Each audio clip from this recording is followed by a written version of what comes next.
Across France, there are thousands of beautiful chateaux, many forgotten and abandoned. Look at this. Now they're being brought back to life by adventurous Brits. They're taking on the challenge. I'm sure you both think I'm bonkers for making you do that. To transform these once unloved buildings. Has anything fallen off? Nothing serious.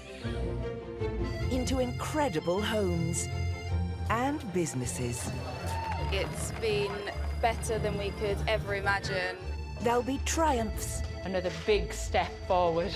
And setbacks. Oh, don't get it on the side. Do not get it on the top. But however hard the going gets, those who've made the move That's a perfect fit. get to live the dream as custodians of their very own castle.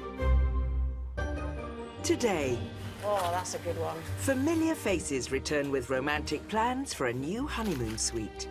When you said that we could start stripping in the bedroom, I did think it was going to be much more interesting. Well, the night is young, dear. New chateau shoppers start the search for their dream French manor. Oh, the bathroom is hidden behind the wallpaper door. I wonder if that was a corridor one. And luxury wedding hosts battle the elements. Within 2 minutes, we got rain and everything got drenched, especially the top table. So pretty worried, actually.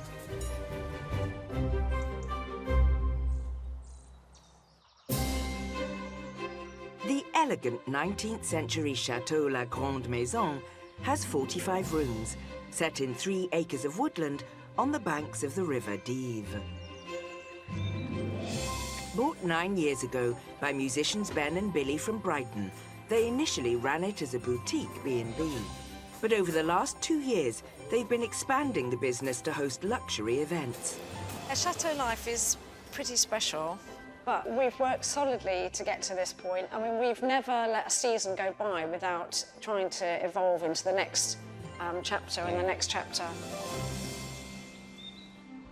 Located a stone's throw from the Loire Valley, last time we saw them, they added chateau-quality glamping to their accommodations. I'm going to live here now. How lovely is that? Now they're looking to take the wedding side of the business to the next level, with an opulent new offering for the bride and groom. Our big project is the honeymoon suite. The main room is obviously the bedroom itself, which we've got lots of plans for, including a lovely chateau bed. And then the other big feature is we're going to do a luxury jacuzzi bathroom just off the honeymoon suite. That's going to create a space that we didn't have before, which is a really premium, luxury, romantic suite. It's going to be about being very pampered, really. So perfect for lovers. Yeah. Perfect for couples. Maybe we'll have a date. Play your cards right. Ben and Billy are aiming for a really high-end finish to both rooms, so this renovation is going to be a major job. Their most ambitious plans are for the bathroom, which Ben and his mate, also called Ben, have completely gutted. And typically for a 170-year-old chateau, that's uncovered a problem. We've measured the floor and the walls are out in every corner. Basically, we haven't got a single 90-degree corner in the whole room. So what we're going to have to do is build a kind of room within a room out of metal stud-work to give us nice 90-degree corners, just so we don't have disappearing angles when it comes to tiles and things like that. But before they can deal with the wonky walls, they need to put up a false ceiling, and they've got just the tool to give them straight lines. If you told me as a 7-year-old boy in the 70s that I'd been playing with lasers, I'd been well chuffed. So our very high-tech laser setup here gives us a nice level line all the way around the room, all 4 walls. And now Ben can put a hanger in each corner and make sure they're all level.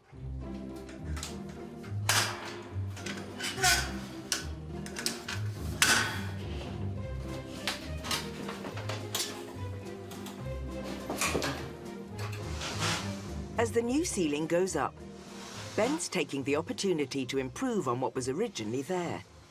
One of the things you need to do in an old building like this is that every opportunity, every time you make a void anywhere, just fill it full of insulation. It's a big room, we don't want to waste any heat through the ceiling. The windows are nice and double glazed, so it should be nice and efficient in here. While the bends crack on in the bathroom, Billy is thinking about how to transform the plain bedroom into a luxurious, romantic space. And she's hoping a figurine she's found at the local charity shop could become a stylish accent piece. I think I'm going to put him on a plinth. I think that's where he deserves to be. I might even try and turn him into a bit of a Cupid character with maybe some wings. But what I'm going to do first is repair him and clean him and then see how I feel about him. Billy has a cheap and cheerful way of getting rid of decades of grime. A really good degreaser is vinegar, and to make the vinegar stick, it's really easy if you use ketchup. So that's got vinegar in it, you have to just smear it on. That holds the vinegar on, and then that can start breaking up the grease a bit, hopefully. Now that her Cupid is clean, I'm having way tut much fun doing this. Billy can give him a nice new paint job. This is going to tickle. Quite pleased with that. This is a nice thing to do while Ben's slaving away up in the bathroom. OK. Yep. It's all going really well. Got some of the bigger bits in. This is the final big bit in the room, and we're done for the day, I think. Oh, that looks like real progress. Quite ready to have a jacuzzi just yet. Not quite yet. At least stage one of this big job is complete. But there is still a long way to go if they're going to have this and a new bedroom ready for the start of wedding season.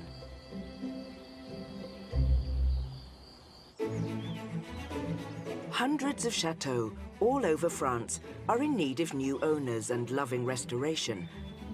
Luckily, there's no shortage of Brits keen to cross the channel to make a castle not just their home, but also their business.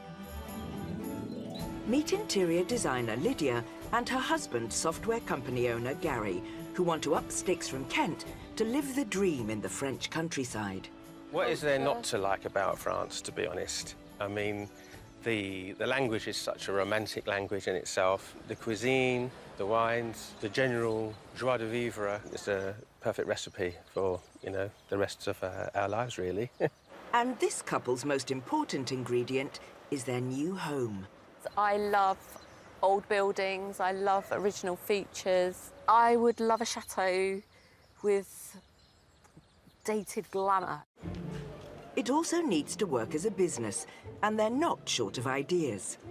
Definitely bed and breakfast, definitely some events. I mean, we have thought about doing weddings. And Lydia has plans to cater for some four-legged guests too. I believe donkeys are really overlooked, so we also want to run a donkey sanctuary, and we know that it might not be a great big money earner, but it's just a lovely idea. So with plenty of land and outbuildings on the wish list, a budget of €700,000, around £600,000, and driving their own piece of French history, the search is on. They're kicking it off in the Nouvelle-Aquitaine region, 60 miles southeast of Bordeaux, at 19th century Chateau La Gazaille. Amazing!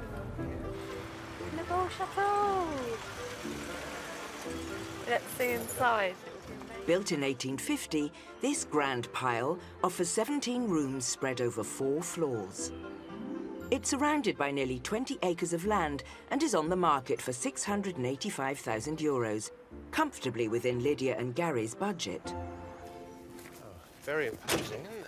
Wow! I love the balcony. Look at this! I love that balcony. So do I. You can sing to me up there, can't like you? the colour. You could sing. They're meeting estate agent Anne for a guided tour. Welcome to La Gazaille. I'm Very Gary. nice to see you. Nice to see you. Come on and I'll show you into the Thank you very reception. much. The chateau is already running as an established guest house and could start earning the couple an income straight away. Oh, wow. So you've got the old original tiles on the floor. It was an old maison de maître, a landowner's house, so Yeah, it there's looks like it a would lot have of been, the yeah. old features are still left in place. Impressed already, I've only just walked in. There are plenty more period features to please Lydia. OK, this is coming into the breakfast room. We've got a marble fireplace in here. We've got the lovely old parquet floor, which is really nice. Is this original as well? This is original, yeah, and the panelling on the wall. What year is this? 1850. 1850. Wow. Across the hall, the spacious dining room has also been sympathetically refurbished. It's got really nice old floors. Yes, I like the ceiling rose. That's very It impressive. is lovely, yeah. And what's that interesting little cupboard over there? That would have been a serving hatch. Interesting. It would have been from the olden days, because behind here you've got the kitchens and the storage areas, so they would have served through here into the dining room. that makes it That's, easy. you can serve my dinner through there, can't I shall do. Yeah. We shall Yeah. get that functioning.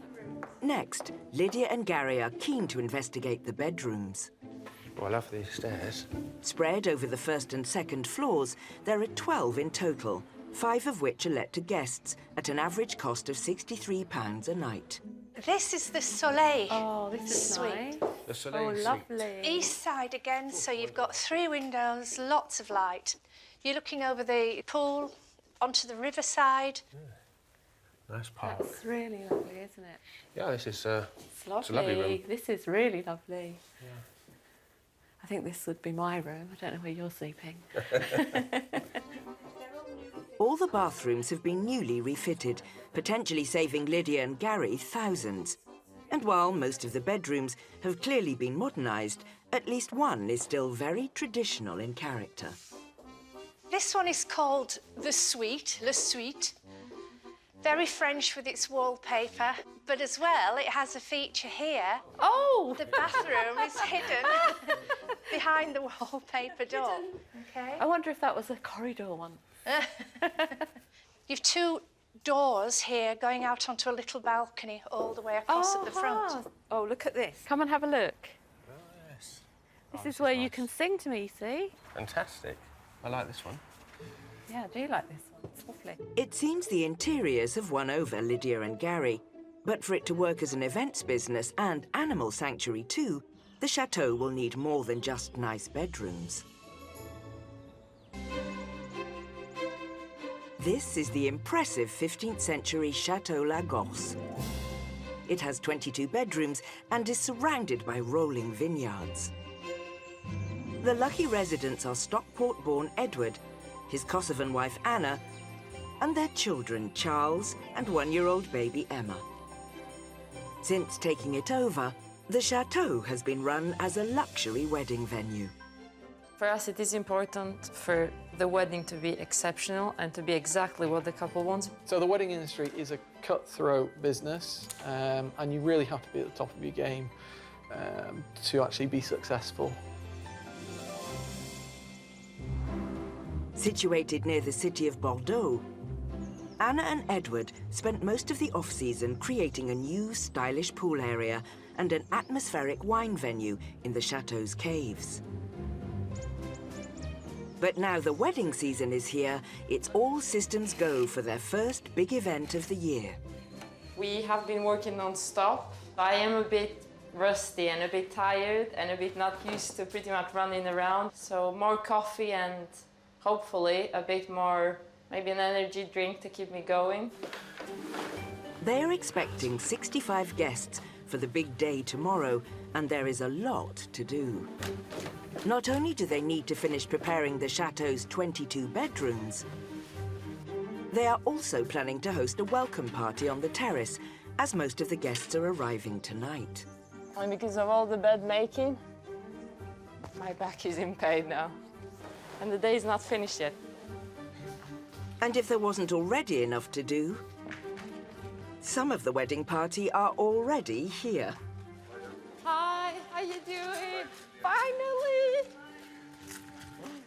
While Anna helps them settle in, Edward's at the back of the chateau with an urgent problem to tackle. The sewage pipework is in danger of wafting unwanted odours from the septic tank towards the terrace during tonight's party. I'm looking at a problem I've got where I'll get kind of drain smell heading up towards the chateau in the pipework. So last year, I installed a pipe into the woods, about 50 metres, and put a pump on the end. But that pump's failing to pull enough of the whiffy air away, so Edward desperately needs to increase the system's suction. So today, I'm fitting a pump right at the start, so there's no way in this world that smells can go up towards the chateau. With the wedding welcome reception in just a couple of hours' time, it's a good job Edward has a nose for the job. Whew. Oh, there. Okay. So, want the arrow going away from the tank? The pump costs just £60 and needs to be fitted with strong glue. That's the glue, not the tank. Better out than in. Pump in. It's just a matter of wiring it up and hoping it solves the problem. Okay. The last thing anybody wants is a drain smell at a wedding. Don't even want a little whiff of this anywhere near a wedding, so I'm gonna run and put that on. With power coming from the nearby outbuildings, this is the test of Edward's handiwork. Hear it moving. Oh, come on. Oh, yeah. Oh, it's a silent pump. I went all out this time and got a silent pump. Okay. There's just one last thing to check, and that's to see if the offending odours are being successfully sucked deep into the woods. Oh, that's... Oh. It's working. Oof. Oh. That is working extremely well. I got within about 3 metres and it was stinky. Thankfully, it's mission accomplished. So, the glamorous side of living in a chateau.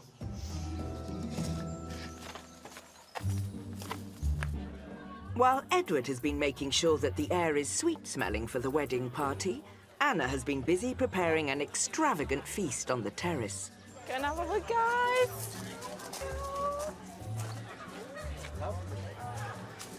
Thank you so much. Thank you for being so sweet. And it seems it's got the seal of approval from the bride and groom. The party's in full swing and the food is going down a treat.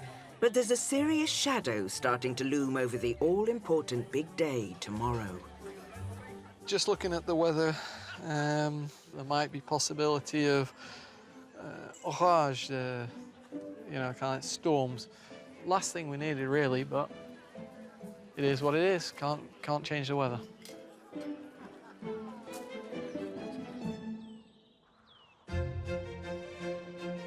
Half an hour south of the Loire Valley, Ben and Billy are taking a break from DIY. At the magnificent Chateau d'Oiron, they're looking for inspiration for their new honeymoon suite, which they want to be their most opulent yet. Billy's brought her sketchbook. I brought my camera. We want to kind of capture a few images that we can use as part of a mood board for the whole project. The 16th century chateau was once the prestigious home of notable French dignitaries. Oh, it's always nice, isn't it? Wow. A couple of centuries later, it gradually fell into disrepair until the government rescued it in 1941 and later opened it to the public as a museum. That is just unbelievable. The room they're most keen to see is known as the King's Suite. Oh, wow. Got bedroom envy. This sumptuous suite is rumoured to have been built for the extravagant King Louis XIV when this was the home of one of his mistresses, Madame de Montespan.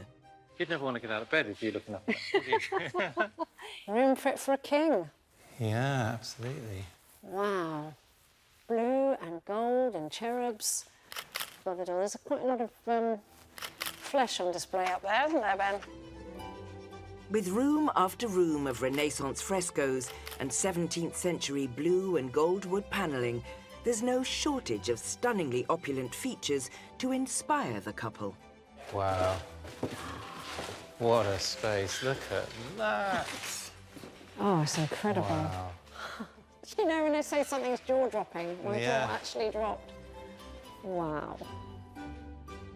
The challenge will be scaling the look down to fit their considerably more modest chateau and budget. And we could look for frames similar to that with a motif at the top. Yeah. I think we could do that, Billy. Great. Great, great, great. It's certainly inspiring.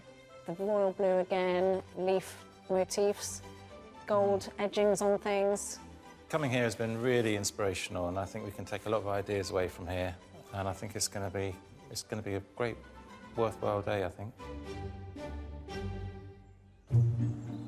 Back at their own chateau. It's beautiful wood, isn't it? Really beautiful. It is. And inspired by their visit to the museum, Ben and Billy have found the centrepiece for their new honeymoon suite, a beautifully detailed antique chateau bed. We bought the bed in a lovely little brocante, got it for a really, really good price, but we've only seen it in bits, so hopefully everything's there. The 170-year-old cherry wood bed costs just £35, but its design is based on the style of 18th century King Louis XV, and once assembled, it should set the tone for this grand suite. It's such a classic piece, and these sort of beds are so romantic, and it's perfect for a honeymoon romantic suite, isn't it? Nice and strong as well. Okay, enough of that, actually. And Ben and Billy have another brocante bargain to give the bed its crowning glory. So we found this thing, which probably was... Do you reckon that's like a hall table? I think it's a little table. You see these swirls? Are they like leaf kind of swirls? They're very similar to those. This do you know what? It's amazing. It's a classic thing. You go like, well, I think that's going to go with that, and sometimes you don't quite realise why, but that's almost identical. The uncannily matching old table will become the corona of a ciel de lit canopy above the handsome bed, making it truly fit for a king and queen. If you can't have a crown in a chateau, where can you have a crown? Exactly. The key piece of furniture in the honeymoon suite is settled, so it can be packed away, as there's still a lot of work to do on the bedroom decor before they can offer it to newlyweds.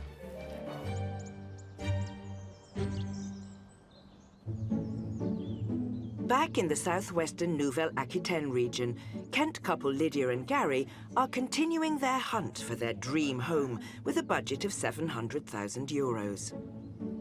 The 19th century Chateau La Gazaille, with its 5 ready-to-let B&B suites, has already impressed. I think this would be my room. I don't know where you're sleeping. But the couple also want enough space for events. Right, so you're going right up now into the very top. This is a bit that's not been renovated as yet. This is an excellent space. Oh, wow. Because look, you've got all your lovely round windows. Look at this. Look at this. This is lovely. My imagination is going wild now. I know, there's so many uses. Do you know when the beams were replaced? They've been done within the last 10 years. Last of the 10 years, beams so they've obviously got all the treatment. You can see where there's still old beams, and then they put new ones in to support where was necessary. But the structure looks really good, doesn't it? The structure's absolutely fine. Yeah, and you've got these you can lovely see it's stone. very strong. It looks very strong. Once refurbished, this flexible top floor space could be a perfect venue for small events. I love this space. Love it. Good, good, good. Definitely one to think about, this room. But to host weddings, they'll need more than a spacious attic. So next they need to explore what other large spaces the chateau has to offer. Here we've got a big stone barn, but then you've got a nice area here that has got a stage. Quite a nice space. Come and have a look. Yeah. Let's have a look. Wow. So Quite special with wine barrels. Oh, yeah. So what do you think you could use this for? Musicians, bands, music events, gigs. definitely. Yeah, music events, gigs. Yeah. Even just if it's a rainy day, it gives you an inside space to use. Ideal Good space. for Good you. space. Ideal, for it. It's a good space. Yeah. But there's one important thing they still need to know. Is there room for a donkey sanctuary for Lydia? We've seen quite a bit of land visible to the eye. Where does it extend? How far does it extend? How many hectares? Well, there's actually 7.8 hectares of land here. And it's all flat land, and it's all enclosed. So for your donkeys, it would be absolutely perfect. Yes. Down beyond the gardens and the orchard, there's a huge flat field. Down there. 7.8 hectares is around 10 football pitches. Plenty of space for donkeys. Nice to meet you. Nice to meet you. This chateau has certainly given Lydia and Gary food for thought. It's in our budget. I think it's a serious contender. Yeah, it ticks a lot of boxes. I definitely think that we would give it some consideration. It's been a very positive first viewing, but the next chateau on the list could throw a cat among the pigeons.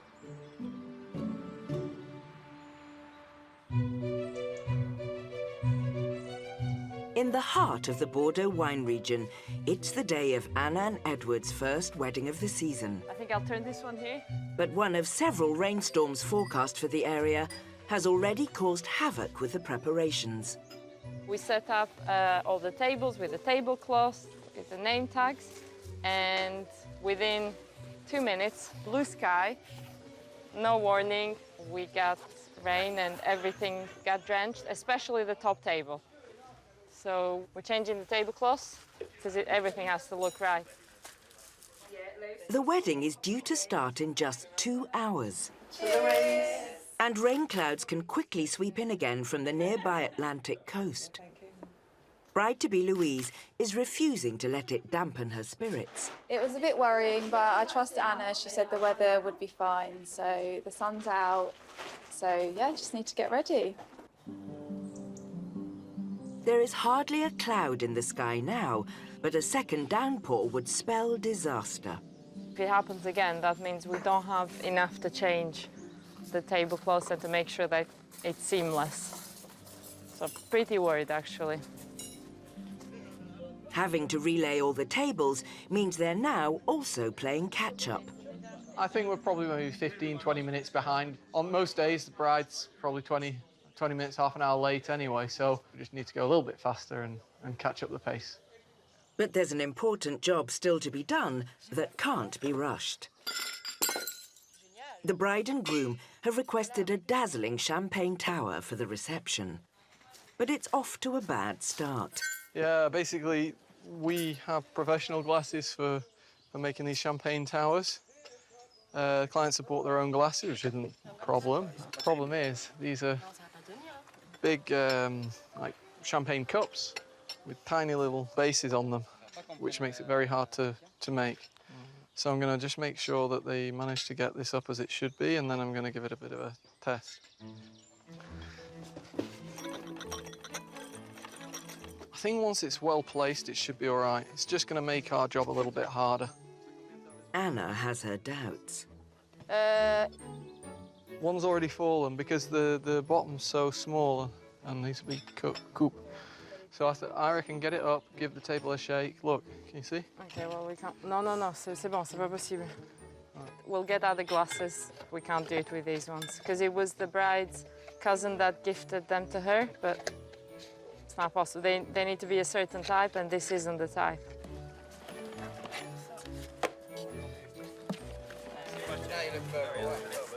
The guests are starting to arrive. And Anna's hoping that this is the last setback they'll face. It's looking good. We managed to do it 22 minutes before the ceremony starts. The guests are all here. It's pretty much go time. When we do weddings here, it pretty much reminds me of our wedding here, like watching people on the steps coming down, the ceremony, the flowers, everything. It's like reliving your best day over and over again. I get emotional every single time. The groom Sam is ready, so the guests take their seats and wait for the bride.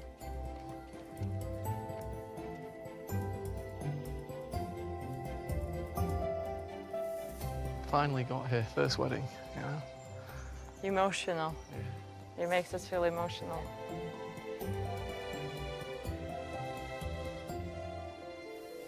Sam and Louise commit themselves today to each other in sacred trust. With the nuptials underway, Anna and Edward's thoughts turn to the reception and the threat of another storm. Just need to get the meeting, really, don't we? Obviously, there's the canapes and champagne, but bang on time to table, just so we know that we don't take any risks with the weather. No, we can't. They've got through the ceremony. Now all they can do is hope the reception isn't a washout.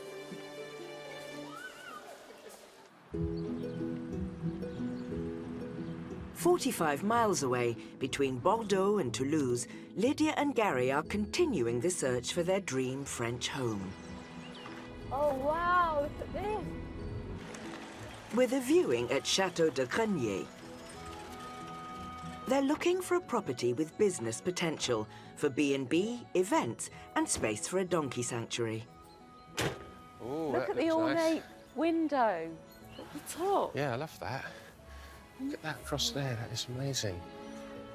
This grand 18th century home has 12 bedrooms and 16 acres of parkland. Look at the They're outbuilding, ground. so much scope there. It is I'm really keen to see what that is, because that's really interesting.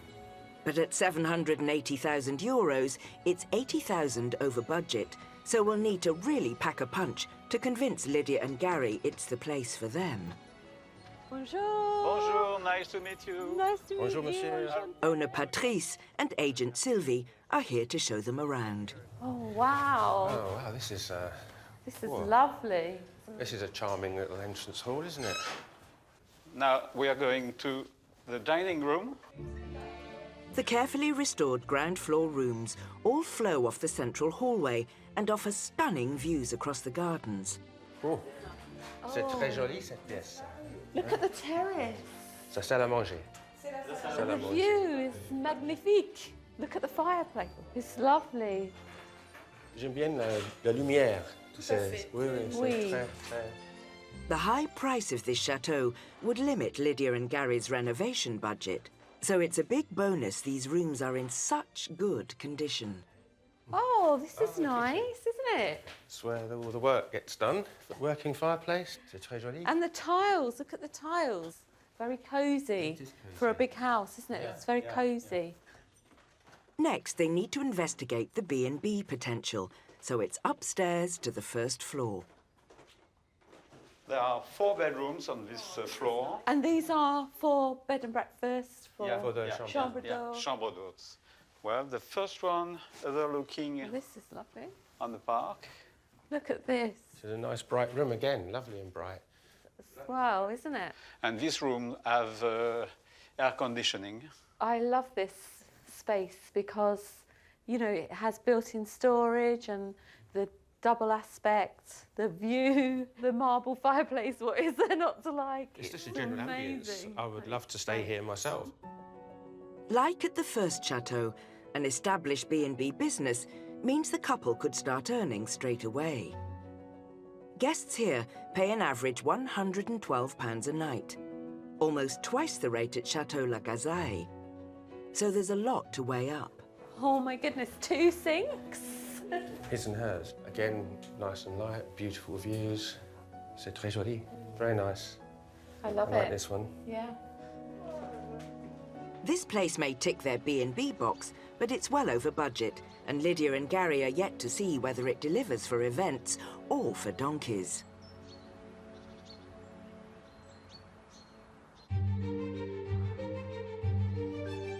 Back near the Loire Valley in western France, Ben and Billy are in the thick of renovations to create a high-end honeymoon suite.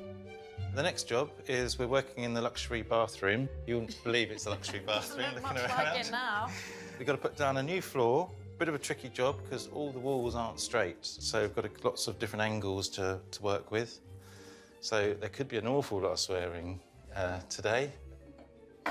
Before building his room within a room 2 square off the bathroom walls, Ben needs to lay a new floor. And his first challenge is to find a way of cutting the boards to fit the chateau's wonky angles. So I'm going to make, well, it's very much like a set square, but it's obviously not square because it's not a square 90-degree angle. But I'm calling it a jig. So I'm going to set this piece flat against this wall. There's a nice flat surface here. And then I'm going to set this piece completely parallel with this joist, which stays the same distance away from the wall all the way along. So if it's in line with this joist, it'll be in line with the wall. So this angle should be correct if it all goes to plan. While Ben has his work cut out in the bathroom, Billy's hoping for an easier time in the bedroom, removing the old wallpaper. Oh, I'm going to need the steamer, definitely.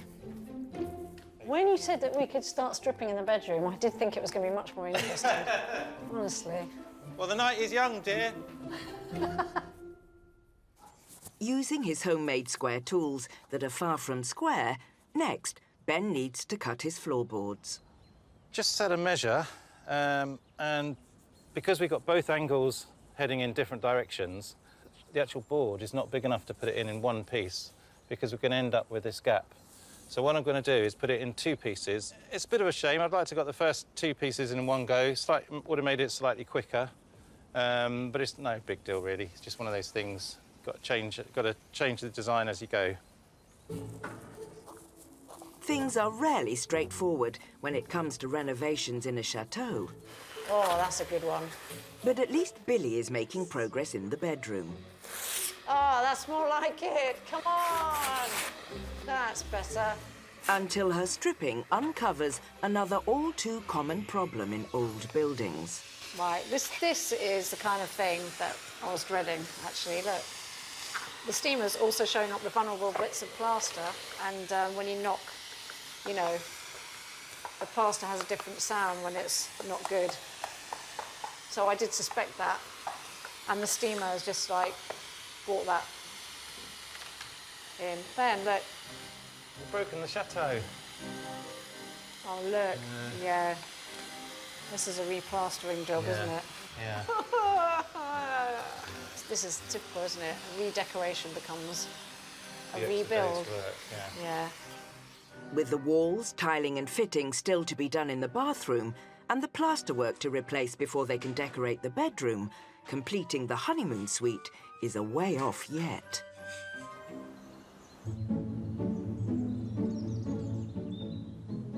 An hour southeast of Bordeaux, Lydia and Gary are viewing the fully restored 18th century Chateau de Grenier, set in 16 acres of land.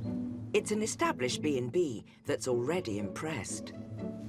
Donc la terrasse. Look at this terrace. Oh, La terrace. Oh, wow. Oh, this is so nice. Well, can you imagine ourselves sitting here with a glass of wine? Glass of wine. After yeah, we've champagne. put on an Nice event or barbecue something. going. But at €80,000 over their budget, this property needs something extra. This looks very interesting. After you. Oh, wow. The workshop. Oh, it's tidier than a workshop. It's more like a gallery. This is really lovely space, isn't it? We could have a wide variety of uses. Once a coach house and stables, this fully converted exhibition space is perfect for events, and interior designer Lydia has spotted even more earning potential. You could use this as an interior design workshop, but also it can make a really good gîte. Yeah, it could. You could sort of divide it. I mean, it's huge. Food for thought. I'm getting lots of inspiration. Yeah. Time has run out on this trip across the Channel, but Lydia and Gary will be returning home with lots to consider. A few months later and back in Kent, travel restrictions have meant Lydia and Gary have been unable to return to France, so they're continuing their search for the perfect chateau online. Look at that potential. When that is so ornate, nice little archway through there. And they've had time to reflect on the 2 they visited. Chateau DIY, that was an impressive chateau. I really liked it. The house had huge potential, didn't Had it? huge The potential. balconies up of the bedrooms. Yeah, there was certainly enough hectares for a donkey sanctuary. It already had 2 ponies Had there. 2 ponies there. The second one, the Chateau Grenier, it was immediately something you could call home. The interior of that chateau had been done out to a fantastic degree. For me, it was beautiful, but it didn't inspire me because it was already Well, that's beautiful your and done. interior designer coming out, And it was because there wasn't quite- much left for you to do. It But was- I was happy because there wasn't much left for me to You do like either. No, you want to do the work. You don't want to sit under an apple tree, do you, all day and do nothing? But something they are both in agreement on is returning to France as soon as they can. We definitely do need to see more chateaux. Yeah, I think it's easy to get carried away with what we've seen, be blown away by that. But we do need to ensure that, you know, if we're going to make this decision, that it's the right decision in the right chateau, in the right place.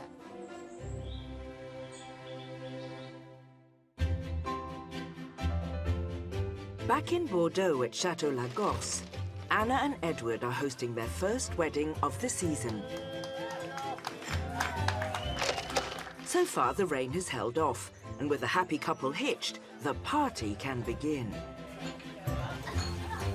And thankfully, Anna's switched-out champagne glasses are creating the desired effect. I am very pleased the champagne fountain worked perfectly and it didn't just like crumble down and fell like it was pretty much going to happen before. That was a good call to change it at the last possible minute. The guests are being treated to a sumptuous 5-course meal. And Anna and Edward are getting it out quickly. After heavy rain this morning and with more predicted later, they don't want to take any chances. That's the part that I can't control, and that is the most annoying part. Let me just make sure she's all right. Are you all right or not? But for now, the problem of all things seems to be the sun. How's that? Is that a bit better?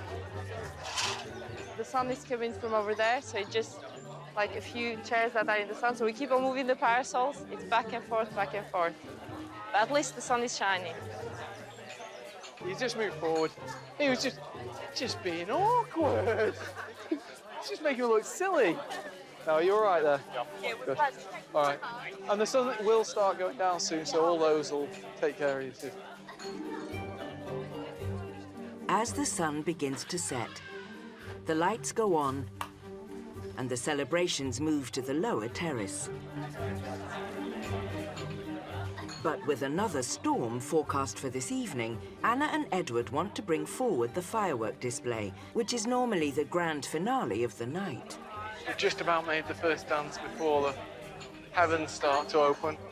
It's just about dark enough to start doing fireworks, so fingers crossed. Bruno? The hosts have been careful not to let their weather worries spoil the mood for newlyweds Louise and Sam. Been better than we could ever imagine. It's been unreal, hasn't it? Yeah, the wedding has surpassed all expectations. It's like a fairy tale, isn't it? It is like a fairy tale. It's surreal. It's surreal. It's been the best thing to ever happen. Yeah. Yeah. High praise indeed. And now the sky is dark enough, the big day can go out with a bang.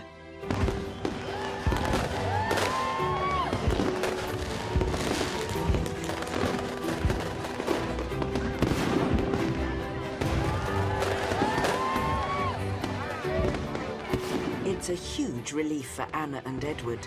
We think it went really well. We were worried. We battled pretty much all the elements today.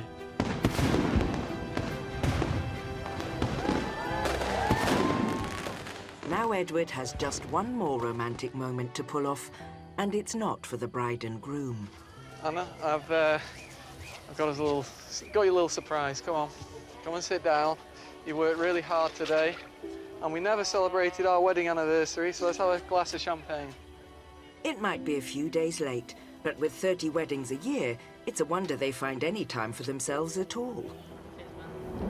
Sadly, that looming storm isn't going to let them savor the moment. No rest for the wicked. We're going to have to go and close all the shutters. Going to chuck it down. Quickly, grab your glass.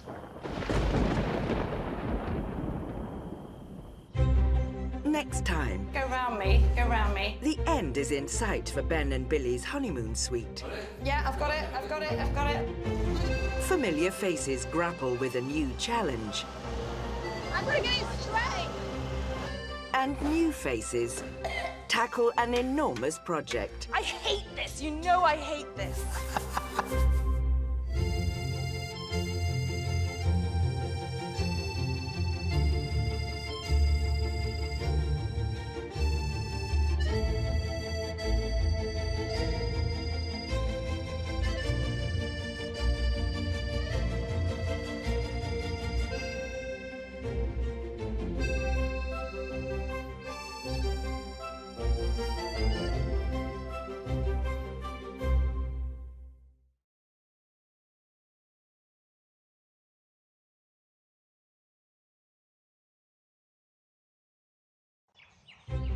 Across France, there are thousands of beautiful chateaux, many forgotten and abandoned. Look at this. Now they're being brought back to life by adventurous Brits. It can only get easier after this, can't it?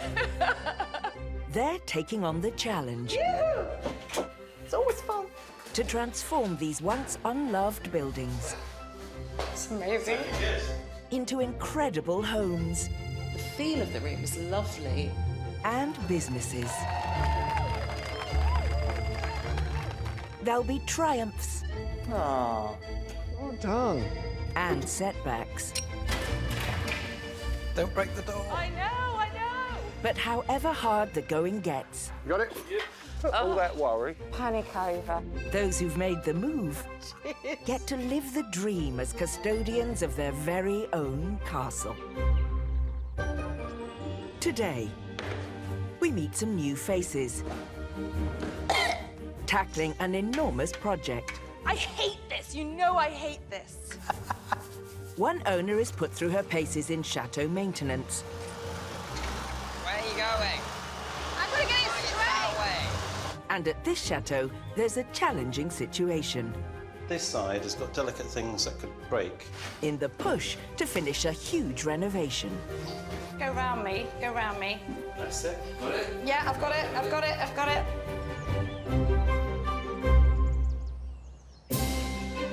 Nestled deep in the heart of France sits the magnificent 19th century Chateau Jolibois. Set in 17 acres of parkland, it boasts 15 bedrooms and 3 outbuildings. It was bought 3 years ago for £308,000 by American-born Vanessa, who works in financial services, and her barrister husband, Ben, along with their 9-year-old son, Max. This was the first place we saw. And it was unmatchable. It was un coup de cœur, as they say in French. Effectively, it grabbed us by the heart, and we knew that this was the place for us. Due to work commitments, the couple have been splitting their time between their home in London and their chateau, but are desperate to swap their city life for country life permanently. The dream is to be able to leave the rat race behind and come and live and work here. That's the goal. Located in Limousin, an area famed worldwide for its prime beef cattle, the couple have spent the past few years renovating the outbuildings into their private accommodation, leaving no time or money to work on the chateau itself. The chateau, when we bought it 3 years ago, was nearly in the state it's in today, which was a state of disrepair. We've done a lot of work converting the building opposite so that we have our own base.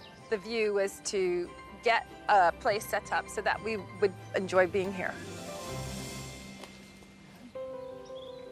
6 months ago, Ben and Vanessa finally started to work inside the chateau, starting with a room that originally stole their hearts. What I love about the ballroom is the possibility of what it's going to be. We get to do this once. This is a big deal. We have to get it right. To help them bring the ballroom back to its former glory, they have enlisted Peter, a professional decorative artist. So far, he has completed a stunning ceiling fresco in keeping with the 19th century ballroom, with an added personal touch. It's basically got a cloud scene with individual figures then painted around the edge, with a Lady Justice in the middle and our son as a little cherub. The 2 figures on horses, that's my son Jake and my daughter Elsa. Jake and Elsa live with their mum in St Albans, and they've been out here, I think, every summer since we got the place. I think they like their pictures being up there, although they're teenagers now, so they don't let you know 100% what they're thinking. The fresco may be finished, but there is still plenty of work to be done to complete the ballroom ceiling. Today, I've got to start preparing the band of mouldings around the central painting for the next phase of decoration. Scrubbing it all down with sugar soap, getting rid of all the flaky paint and the old tar and spiders and cobwebs. Ben and Vanessa hope to finish painting the central moulding before friends arrive in a week's time to see how the ballroom is progressing.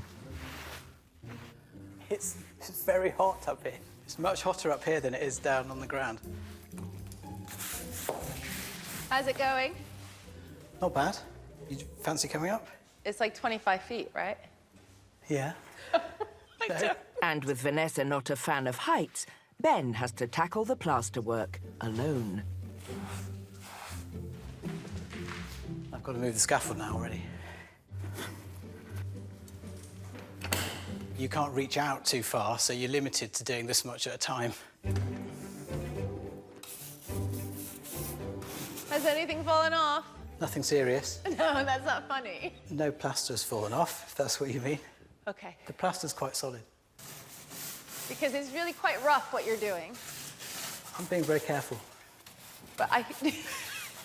That's the paint, it's just paint flaking. So what do you think? Are you going to finish it tonight? It's taken a lot longer. Every single thing we do takes a lot longer than you think it's supposed to. It's going to take me longer than I thought to finish it, but I should still be able to start priming it tomorrow. Yeah, it's slightly boring, hot, tiring work, but it has to be done. At least it's a start, one step closer to restoring this impressive ballroom ceiling.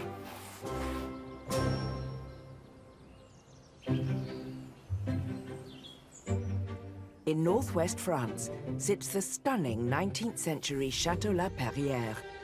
With 20 rooms and 10 acres of land, it has been lovingly renovated into a luxury holiday retreat by interior designer Karen and husband Paul, who runs a workplace design company, along with help from their children Katie and Tom. We dream big, and our dreams never stop, and therefore I don't think the renovations here will ever stop, because there'll always be more to do, always. Perched on a hilltop in the Loire Valley, last time we met them, Karen and Paul, with help from son Tom, renovated a stable block. Oh, that is disgusting. Into a space for parties and weddings. We did it. Cheers. Cheers, everybody. Thanks for coming. Cheers. This year, there's a big change afoot. The couple they employed to look after the chateau while the family are working in the UK are moving on, so Karen has to take the reins as caretaker. I've got to learn how to maintain the chateau on my own, because there isn't going to be anyone else that's going to do it. I guess there's lots of anxiety I have about whether I will be able to meet the standard that our guardians have already set over the years. I have high hopes for you. I reckon you will. Do you? Yeah. Luckily for Karen, her 16-year-old son Tom is a dab hand when it comes to chateau upkeep. And with Paul busy working back in England, it's the perfect opportunity for Tom to give his mum a crash course in chateau maintenance. I'm going to be a really good student. Open-minded. Open-minded. Good listener. Hopefully. With Tom heading off to college soon, it's time Karen faced up to the challenge of running the chateau, plus its 10-acre estate. And having never operated any of the outdoor machinery before... Ready to learn how to use the tractor? The first thing she needs to get to grips with is the garden transport. You're going to be reversing the tractor backwards through those two logs there. You're joking. That's not even big enough for the trailer. You've got enough I space. need a much wider berth than that. What happened to being open-minded, Karen?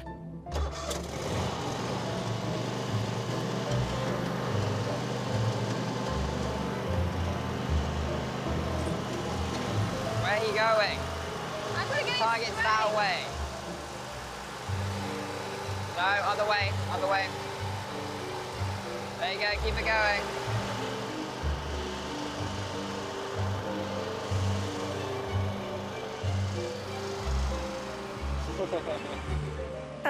That's cheating.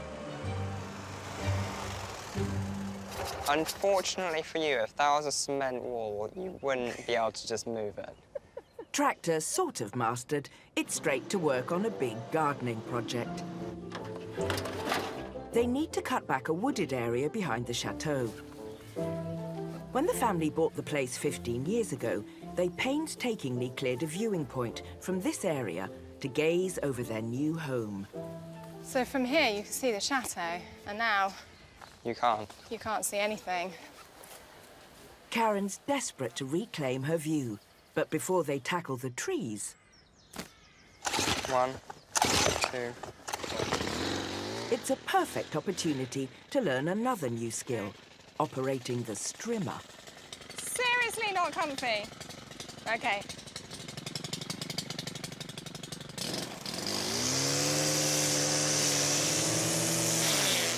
Woo! Don't go too close to the bank. For a first try, it's pretty good.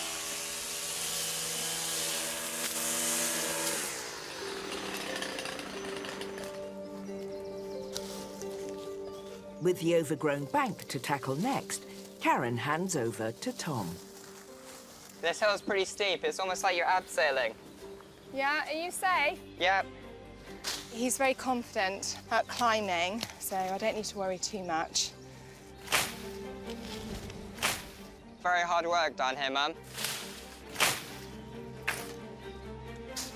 Do you think we'd be able to chop a few bits off here so we can just see the view? Yep. Tom swaps his scythe for a saw and takes to the tree. Okay, so it's this one, is it? Yeah. Kind of handy, having a son that climbs. Timber. Whoa! It was a nice noise, wasn't it? Yeah. Well, I fall with it down the bank. Ah! Ow! Ow! Just sat on a whole load of brambles. I've got a bramble in my bum. With the undergrowth fighting back, Karen will have to wait a while before she can enjoy the view once more.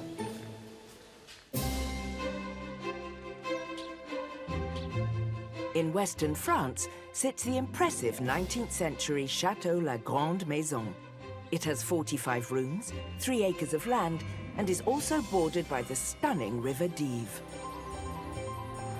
Situated near the Loire Valley, famed for its world-class wines. Come on. It's owned by musicians Ben and Billy, who run it as a luxury guest house. Over the last 2 years, we've been adding to the fact that we're a boutique B&B. We're now also an event space. We've had some fantastic weddings here, and we're now getting into kind of the finishing touches, which is adding the honeymoon suites. We want to draw in a couple that are going to say, right, I want to be in that bedroom, in that bathroom, pampering myself. Oh, that's more like it. Come on. They've already made headway, creating the opulent honeymoon suite. The structural work has been completed in the bedroom and is ready to be decorated. They've also installed a new ceiling and floor in the ensuite, all set for their luxury jacuzzi to be fitted. But before they can do that, Ben has to finish off the mammoth task of tiling. Choose a tile. He saved the trickiest part till last, tiling the alcove that will have lighting and shelving. One of the challenges today is fitting the tile upside down and making sure it sets, because the last thing you want to be is relaxing in the jacuzzi and then a tile falls from the shelves. So I've got to make sure this works properly. By sourcing the tiles directly from a quarry in Spain, they have managed to pay just €25 per square metre rather than 150. The downside is they don't have many to spare, so a steady hand is definitely needed. So the idea is this tile's mainly held up by the back tile and held up by the side tile. And then when there's a hole here for a light, there's 3 different things holding it up, as well as the adhesive as well. The tiles are solid marble, and with each one weighing 2.5 kilograms, Ben will have to handle with care. Because the tiles are so heavy, I've actually done a row at a time. And I was doing 1, maybe 2 rows a day, so I've probably been doing this 5 days already. It's a time-consuming job. Each tile must be measured and cut precisely. Tiny little chip there, we won't see that. There's no room for error when cutting the tiles. Ben doesn't have a lot of spares, meaning a mistake at this stage would be costly. Pretty good. As well as 1 ton of tiles, Ben's using 100 kilograms of tiling adhesive. That is some serious weight. There's a way of doing this without getting covered in it, but I haven't discovered it yet. Now comes the most intricate part of the process so far. What I've got to try and do is actually pretty much assemble it all at once, because everything supports each other. So this is the final one, which will hopefully hold it all together. Might be famous last words, but let's try.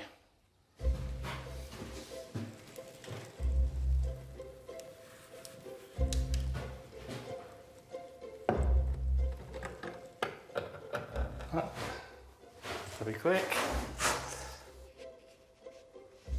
I'm making this up as I go along. Hopefully this will work. Ben's hoping that the screws will take the weight of the tile until the adhesive dries. So far, so good. Oh, this is good. We've got upside down tiles. Define the laws of gravity with your tiling.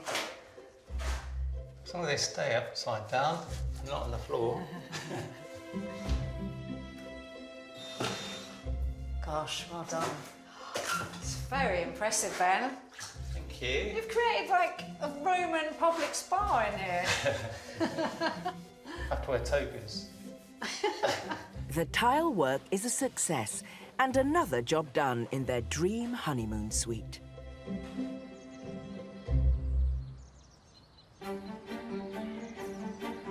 In central France at Chateau Jolibois, the moulding around the ceiling fresco has been scrubbed clean, ready for Ben to paint before artist Peter gets to work on the gold leafing.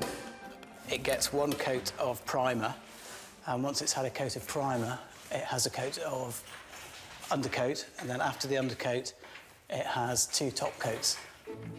That's a lot of painting. The intricate central moulding alone spans almost 50 feet. Starting with the biggest room first. It can only get easier after this, can't it? Ben certainly has his work cut out, as they've invited guests over for a drinks reception in just 5 days' time. It's very fiddly because it's quite deep as the moulding, and you've got to cover all of it. It's not just slapping it on with a nice big brush. Well, that looks better than it did before. Vanessa has a huge job of her own. She set her sights on tackling the ballroom's grand 6-metre-high windows. I just really want to know what it would be like to look at the view through a clean window. I think I might have to take the curtains down, Ben, but I don't even know how I would do that. Let me see. Oh, they come out. There's a massive hornet up here. I don't want it to get too interested. I'm gonna hope it goes away. Ben's not the only one struggling with unwanted help. There's spiders.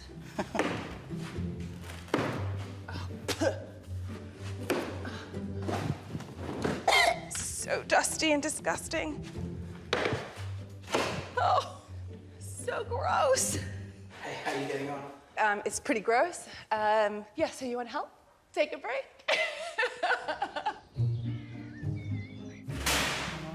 That's all right? It's all right, it's all right. If Vanessa wants the windows clean, she's going to have to face her fear of heights. Vanessa would much rather not have to do anything at height. She has been up there, and I think she was up there for 2 or 3 hours because she hasn't built up the courage to come back down again. Don't you see? I hate this. You know I hate this. It's not funny. Ugh. This is horrific. It's like the dirt of 1,000 years. All right. I don't know if I'm gonna get any more than this. I don't like this bit. I think coming down is worse than going up. Because it's just like, all you're doing is looking down.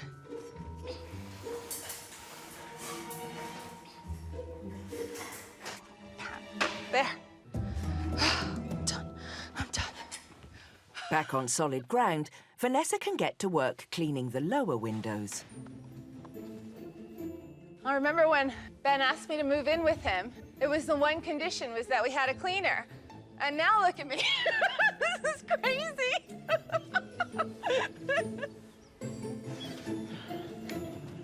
All right, I have 2 really clean windows now. And the view is actually better through them. So it's gonna be worth it. It will be worth it. It's just beautiful. So it's probably about 20 hours per coat, and there are 4 coats. So that's about 80 hours work. Yeah, you can do that. That's easily doable. Yeah. It's fine. That's a lot of time and paint needed before the gold leafing can even begin. It's a huge job, but worth it to bring the stunning ballroom ceiling back to life.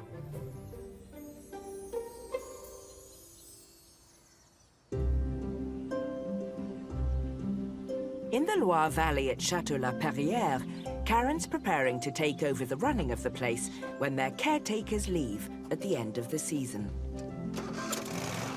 Son Tom's been bringing his mum up to speed using the chateau machinery. No, other way, other way. But before he leaves to start college back in the UK, Karen has another project she needs his help with. Much to my husband's and my son's disgust, I bought a rather old, dishevelled, stinky snooker table. I've got some ideas of making it into a poker table. I think it's going to look really smart. The family play a lot of poker for fun, so this is something for both them and their paying guests to enjoy. So first we're going to take off the brackets. Seriously, my first screw and it won't even come off. So this is why I'm going to miss you, Tom. Yeah. Because there are going to be jobs that I'm just not going to be able to do. You can do that one, because I can't get that one out. That's why I can't do it, because he's got muscles. There we go. With a bit of teamwork, the bumper cushions are soon off. It's really satisfying breaking up a pool table and then putting it back together again. Thrashing it. This will be interesting. We don't know the state of the slate underneath. Oh, so gross. It is disgusting. It has been cracked, and I think they've tried to fix it, Mum. Just as well we're not using it as snooker, isn't it? After a thorough scrub down, the table is ready for its new felt fabric. Tom, do you want to do this bit? You're handing me over the reins to the garden. Do you want me to hand you over the reins to doing your own laundry? I give that a pass as long as I can. Well, it was worth a try.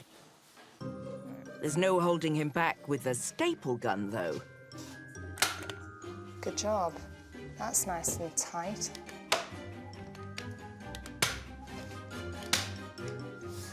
It's lovely and flat. I think we've done a pretty good job of that. With the hard work done, Tom's free to get back to the gardening, leaving Karen to tackle the rest of the table alone.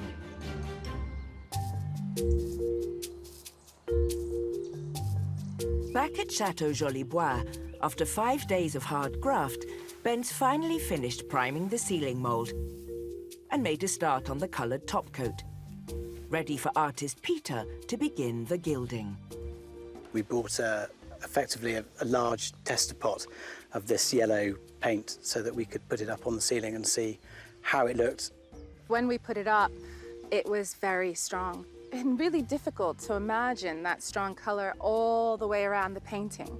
Unsure of the overall effect, they're keen for Peter to give them a taster of how the ceiling might look once it's adorned in gold. Now we're going to lay the gold. So how do you put that on? Well, I use a very fine brush which just picks up the gold, and you rub it on your cheek or on your hair to give it static electricity, and that acts like a magnet to the gold, and you apply it that way. And there's going to be a lot of gold. If Ben and Vanessa approve of the sample area, Peter then faces the mammoth task of gilding the entire ceiling. This is all of our books of gold leaf.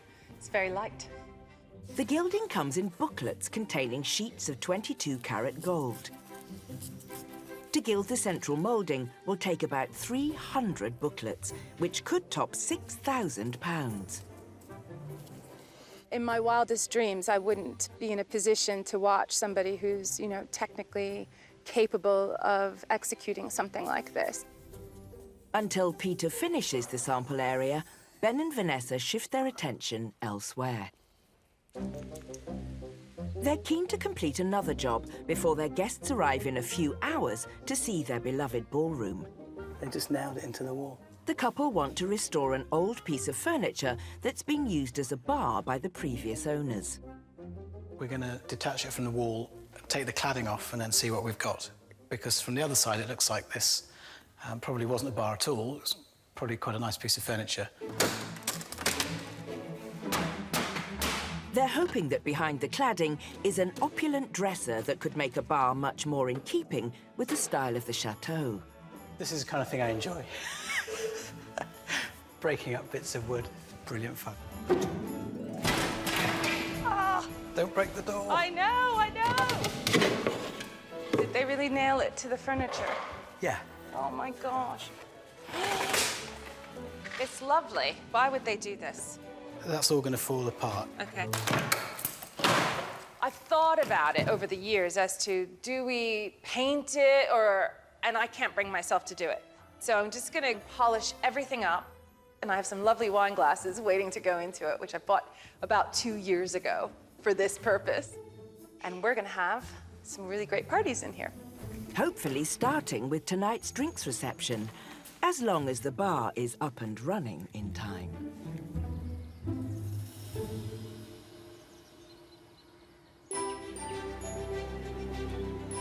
In western France, at Chateau La Grande Maison, Ben and Billy are busy renovating their luxurious honeymoon suite. Now the tiling's completed in the bathroom, they're ready to attempt the tricky task of installing the main attraction, a very large and heavy jacuzzi bath. These are the kind of days that are really quite scary because, you know, things going wrong is very costly, either for personal safety or for the safety of the things that we've spent a lot of money on. Has to go right today. Yeah, it has to go right. They've decided to call for some extra help from friends Robbie and Tony. This side has got delicate things that could break if it scrapes as it's going down. That side's got delicate things that could break. OK, so I'm basically got to look there and there. And Yeah. Then that. OK? 1, 2, 3. With only a few millimetres allowance, fitting the bath is a complex manoeuvre. OK, can we sit it there? One false move and they could chip the expensive tiles, damage the delicate workings, or even crack the bath. Right, I'm good. Where are you going first, onto the wood? Yeah. Go round me, go round me. That's it. Got it? Yeah, I've got it, I've got it, I've got it, I've got it, temporarily. OK, coming down. Oh, okay.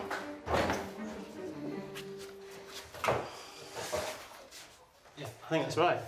Is that all, is it? Yeah. That's actually lined up at the back. Yay, I'll well just done. measure it. What could go? Woohoo! It's amazing. Looking good. Looks amazing. So it's not massively heavy. Just want to get in it. That's perfect.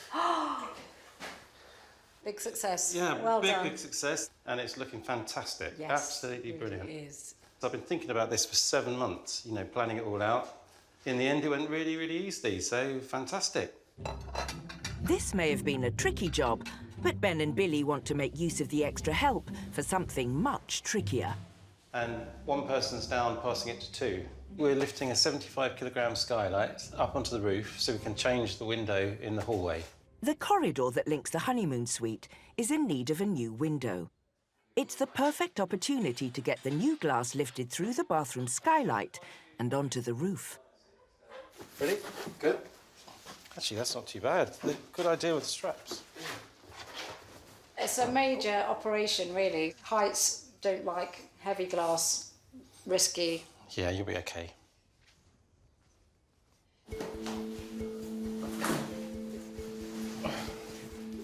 The glass has taken 3 weeks to custom design and make, so any damage to it would really set them back. 1, 2, 3. That's it. Right. That's it. Yeah, but now you've Sorry? got a tip. It's going to have to come out this way. Yes, if you can hold it up. Just square it up a I bit. don't like this. It's fine there. Right, you ready, guys? 1, 2, 3.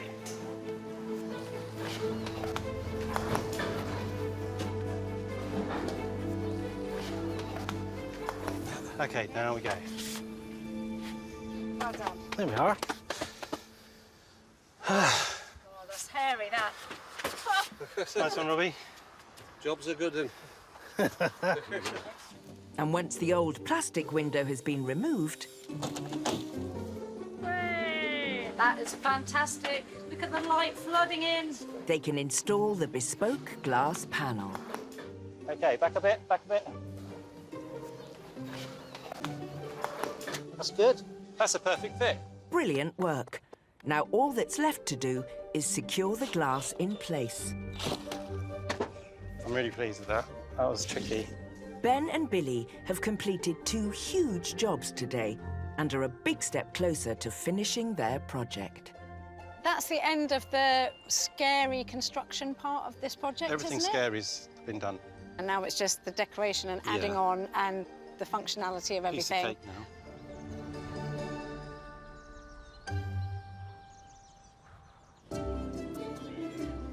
In the Loire Valley at Chateau La Perrière, Karen and Tom are halfway through upcycling an old pool table into a poker table. It's Tom's last day in France, so he's busy finishing the gardening, leaving Karen to complete the poker table alone. And the final screw. Her final job is to print classic poker card markings onto the felt. It's so tempting just to leave it because it looks great. If I screen print on it, I might smudge it and make a mess of it. But it can't be a poker table if it hasn't got card demarcations on it, so I really need to do it. She's brought their family poker mat from home to copy the layout. Bit fiddly. Screen printing usually involves creating a mesh stencil and applying ink over the top, but Karen's taking a shortcut. I've cut out these sections here, and then the ink, therefore, should just pass through these square borders. So this is a cheats way of doing screen printing. So, test piece. The worst thing that can happen is it makes a mess. I'm nervous even just doing the test, because I want it to work.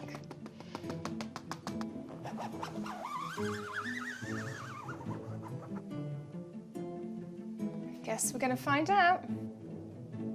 OK, it's not too bad. I'm going to need to put a bit more ink on. That's OK. Now to do it for real. OK, it's on there now, so there's no going back. OK.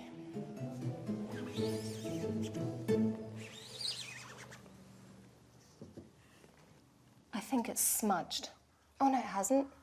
It's not quite perfect on that corner, but I don't want to risk putting it back down and doing it again. So I think I'm just going to have to live with that.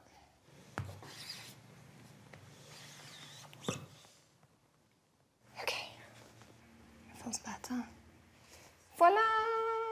Not bad. And when the drink holders are attached, I don't drink beer. Gin for me all the way. the poker table will be complete. Karen bought the grimy second-hand pool table for just £80 and has completely transformed it. Husband Paul wasn't convinced it was salvageable. OK, gonna call Daddy. Yep. Time to see if he'll eat his words. Hi, Dad.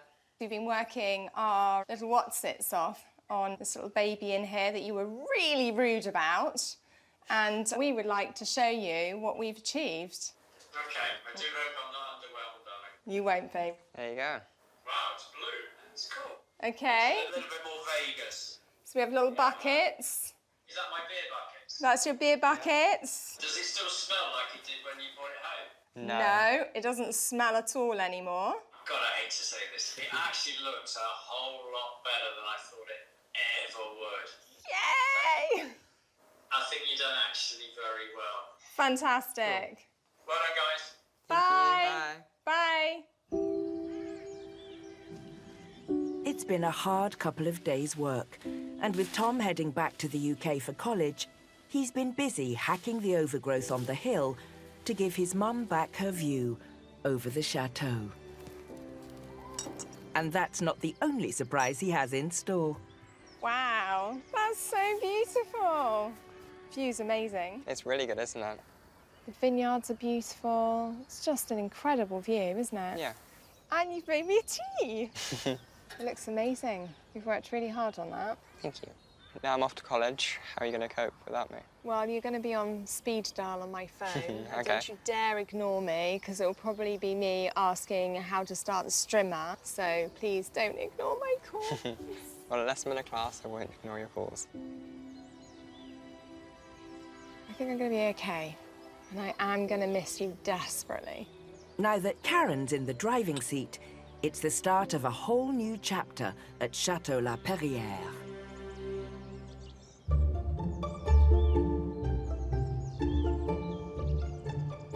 In central France at Chateau Jolibois, Ben and Vanessa have just a few hours before friends arrive to see their work so far in the ballroom.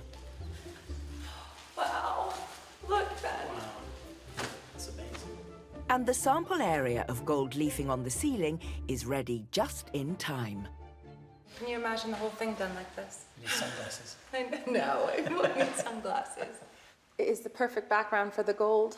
Tonight, hopefully, when people come in and just see the little bits, right? They see that hope as to what it can be, that they get it. It's taken 6 months to get the ceiling to this stage of restoration. There's still a long way to go, but this evening, their guests will be able to glimpse what they're hoping to achieve. Oh, look at that! Watch your toes.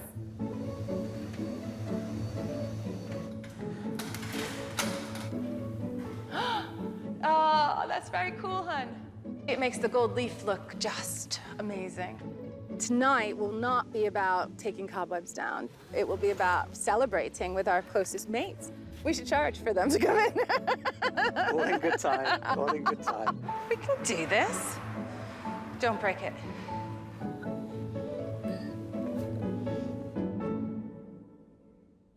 Six months ago, the ballroom ceiling was covered in cobwebs and grime. It hadn't been touched for 6 decades. Now, it's been transformed. Peter's artistry has brought the ceiling to life. Ben and Vanessa's children's faces are captured beautifully in the fresco, adding a deeply personal touch. The yellow paint they chose is the perfect backdrop for the gold leafing.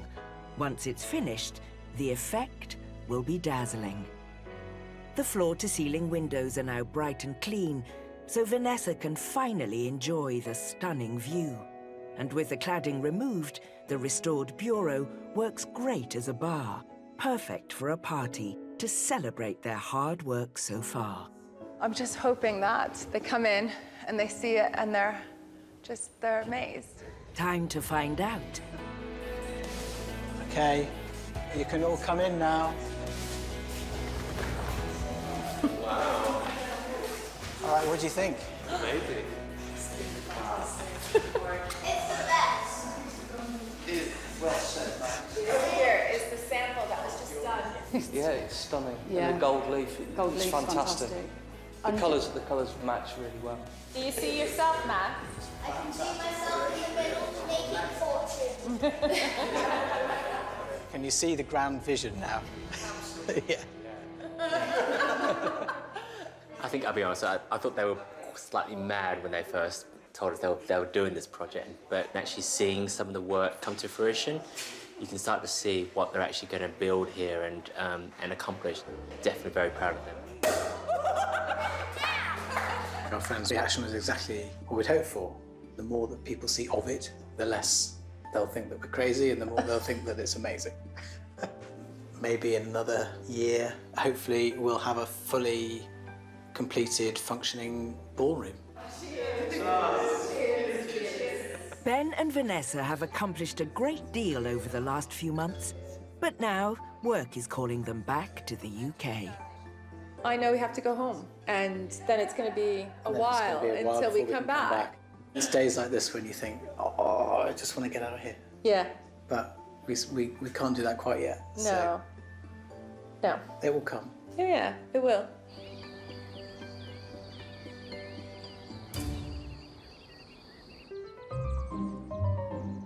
Back in Western France, at Château La Grande Maison, Ben and Billy are in the final stages of completing their honeymoon suite. I think it's time, Billy, for the big one, a bed crown. That's one thing that every king and queen needs. I'll carry the train Yeah. while you walk down the aisle. The finishing touch for the bed is an upcycled side table, repurposed as a crown and draped with majestic blue and gold fabric. Wow, this is great. Your crowning glory. Da da da da da da da. Oh, I like that material. Yeah.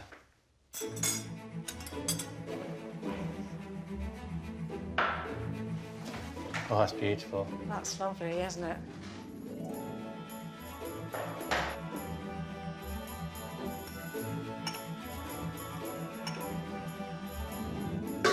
Perfect.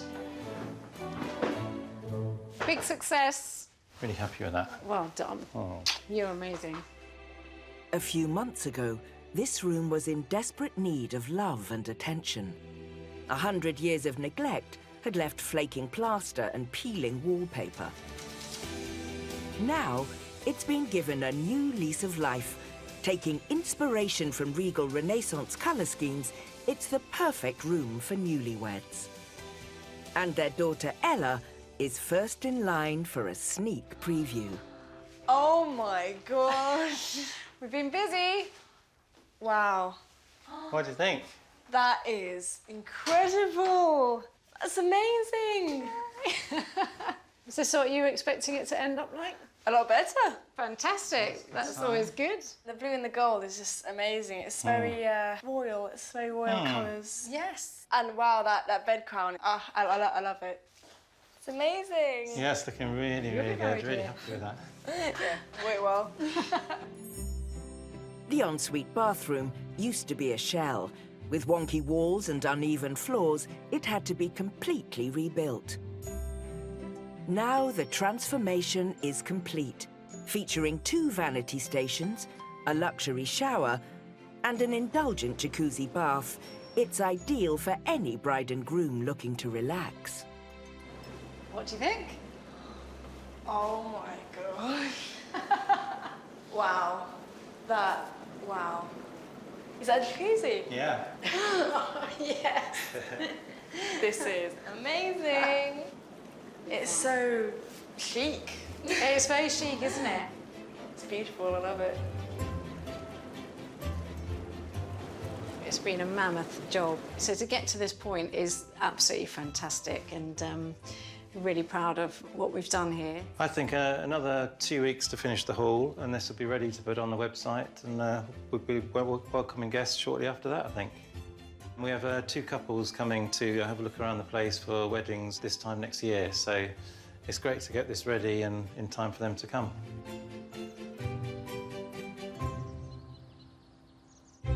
Next time, at this chateau, an ambitious project gets underway. It does scare the life out of me. 2 new chateau owners hope to make a big impression. Now that is Versailles, isn't it? And this couple take on a delicate job. It's really important to get this right now, because we won't be having a second stab at this, I can assure you.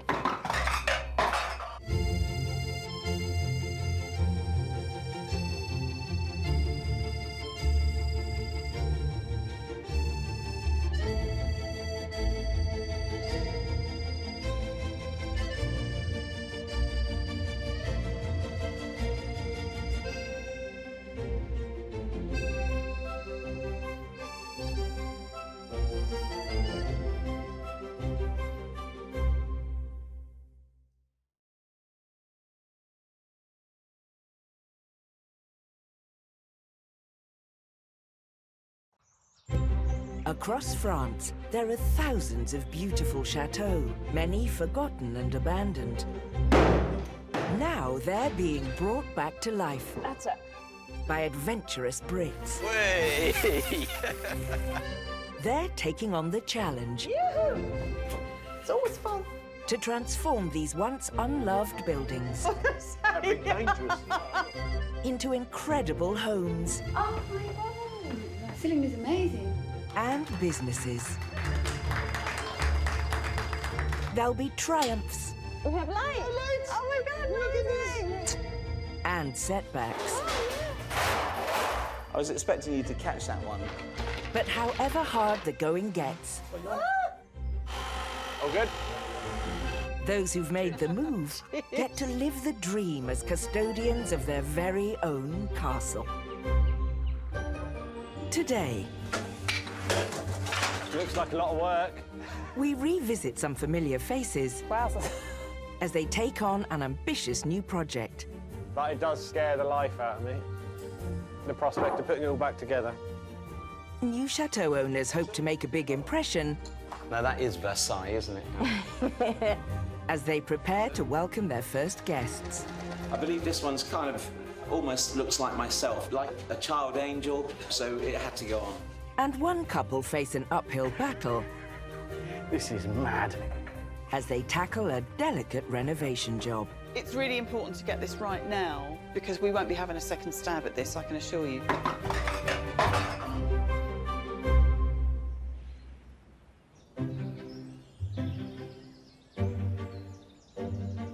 For most chateau-owning Brits, the winter months are the toughest.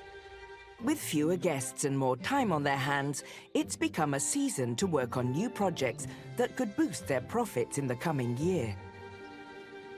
Up for the challenge is IT engineer Tim and journalist Rebecca, who bought the impressive Château de la Rouche 2 years ago for £380,000 and have already transformed it into a thriving B&B. We've been quite surprised by how well the business has gone. All we've ever aimed for is to be comfortable and survive, and we're surviving. So we, hopefully by doing a little bit of work through the winter, we can be confident about moving forward into another year, which is great. We're in charge of our own destiny now. Oh, that's a bit That's profound. a bit deep, isn't it? They live in the Pays de la Loire in northwestern France. When we met them last summer, they had begun building more accommodation and started transforming an outbuilding into a 2-bedroom gîte. But they only had time to put in some skylights. That wasn't stressful. As they were rushed off their feet with endless guests. Potato as well. Thank you very much for you guys for all coming. Cheers, thanks everybody. Now, as the winter months are quieter, Tim and Rebecca want to continue the job in hand, starting with replacing the first floor.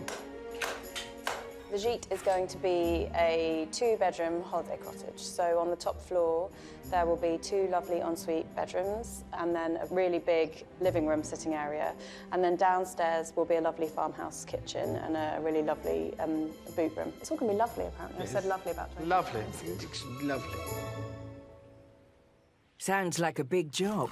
Luckily, they have Rebecca's dad, Pete, and builder-mate Dave to lead the way. So what are we doing? We're going to keep this floor in until we've done this lot and then take... Yeah. That's what I think the Baldric plan would be. The first floor needs ripping out, as the original oak beams are not safe. They're cemented in with lime and lath, so they should be fairly easy to remove. I would loop that round there twice, because it would slide out otherwise. Although some are trickier than others. What? Is it all cemented in? It's nailed in here. No. Some of the beams have got some bits of wood attached to them, which is stopping them from moving. Hang on, don't do that, just do this. This will move it. There.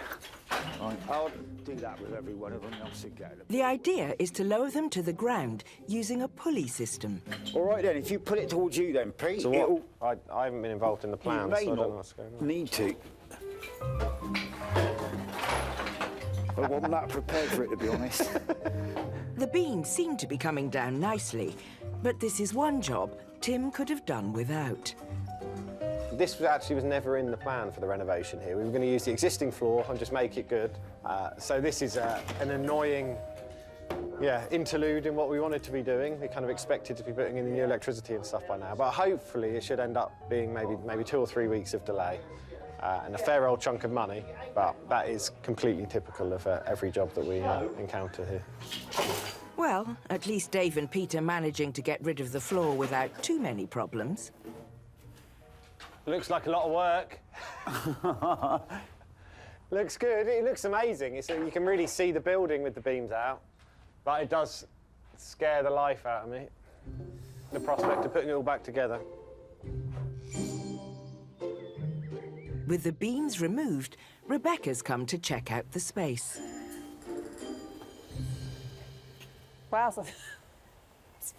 looks massive. It looks really big without a floor in. It's crazy. The roof looks awesome. It's big. I've got to fill it with furniture. That's slightly terrifying. No, but once it's got walls up again, Yes, it'll be fine. But we are going to need quite a lot of floorboards for that space, aren't we? It's big. Looks like the hard work has only just begun.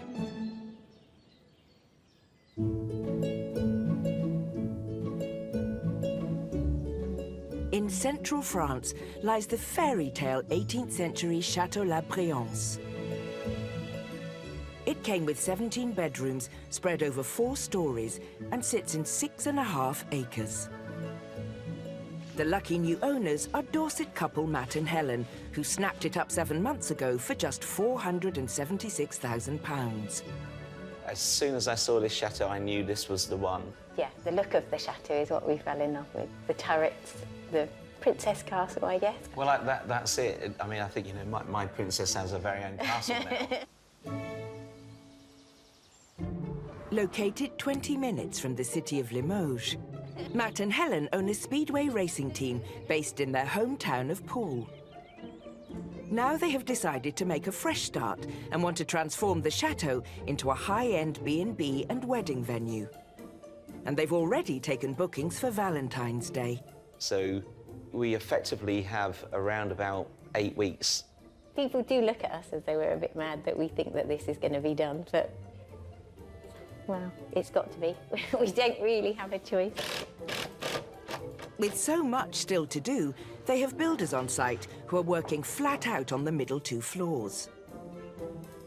The speedway-loving couple want the place to be as flamboyant as their lifestyle, so Matt has decided to embrace a touch of Louis XIV's extravagance. He's in love with the Versailles-type OTT castle, which, you know, to have a strong wallpaper and things is wonderful, but I just want it to be a little bit cautious. There's Compromise to be found. a compromise, and hopefully she'll just see that I'm right.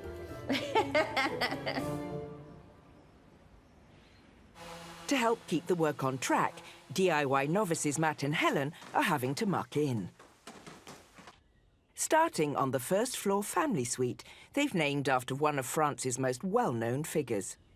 Napoleon being so important in French history, this is a major room to us. We're going with a blue and gold wallpaper in here.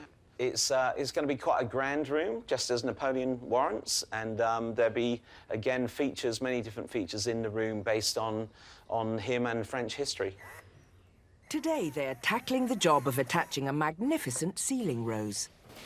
Right, so what do you want me to do? So, I'm going to put some adhesive on the back of this, and then I'm going to get you to hold it in place while I screw it into the ceiling. It's a reasonably straightforward job, but Matt is more used to speedway bikes than DIY. That should do us. So, you up the ladder first? So, yes. They've bought 20 ceiling roses for the whole of the chateau, and this is the first to go up. At around £80 each, let's hope there's no hiccups. I'm going to get you to check from down below. It's not central to the hole in the ceiling, is it? That way? Yeah. OK. Maybe a tiny bit more that way. Which way? Same way you went, yeah. Yeah. Yeah, good. That's good? Yeah. I hope you've been doing some your body pump, because your arms are going to ache coming this. Sadly not, since I've been in front. Right, let's see how we go. With the rose positioned correctly, Put it down. Matt's adopting the gung-ho drill approach. It's not going in. What the? It's pushing it down. But there seems to be a problem. It's moved over slightly. Right, OK. These things can happen. Pull this down first. It's a good idea to test out the area you're planning to drill first, as you never know what you're going to find. Right. It's hitting the ceramic tiles, yeah. That's what it is. It isn't a floorboard, so I'm going to need to drill and get through a tile. So you're going to have to give me a second. I'm going to have to get another tool. It should be a simple fix, but it seems the ceiling is hiding a thick layer of ceramic tiles. You always get the unexpected in a chateau, don't you? Let's hope Matt's larger power tool does the trick. Last one, 3 down. It's working a treat. Now, he just needs to screw the ceiling rose into place.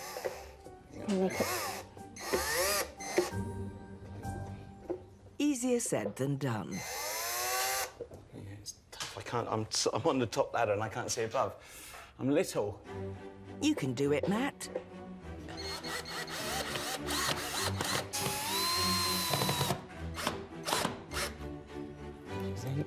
Yeah, it looks beautiful. I love the colour. And it's funny, when you take these things out of the box, they look so big, but when you actually put them onto a ceiling, they kind of fit perfectly. Fantastic. There we go. It's just it's all too easy. I don't know why I've paid other people to do it all these years. This is just so easy. I wouldn't count your chickens just yet, Matt. There is still a lot more to do.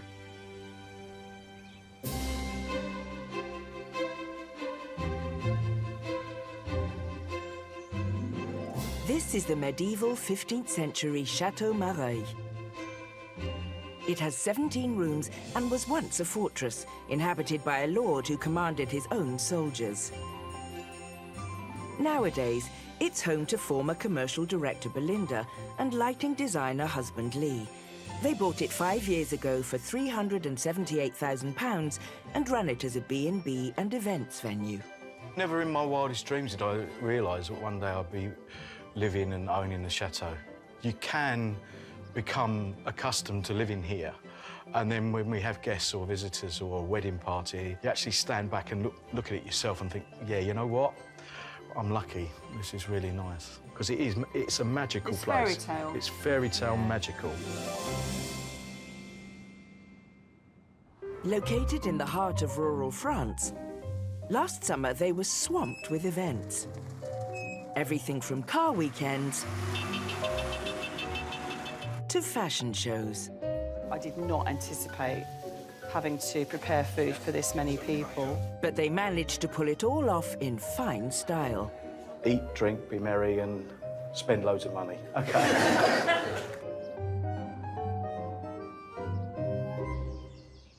Now, with winter upon them, they have more spare time.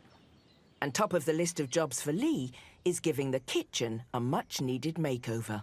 We don't want it to look like a shiny catering kitchen. It needs to work with the beautiful building that it lives within. They only have a budget of €1,000, around £850, but have worked out ways to keep costs down. Right, Belinda. Yes, Lee? This is the plan. Right. We concentrate mainly on this part of the kitchen. 1, there's not enough storage space. 2, we can't get all your cookery book collection together. The lighting's very poor as well.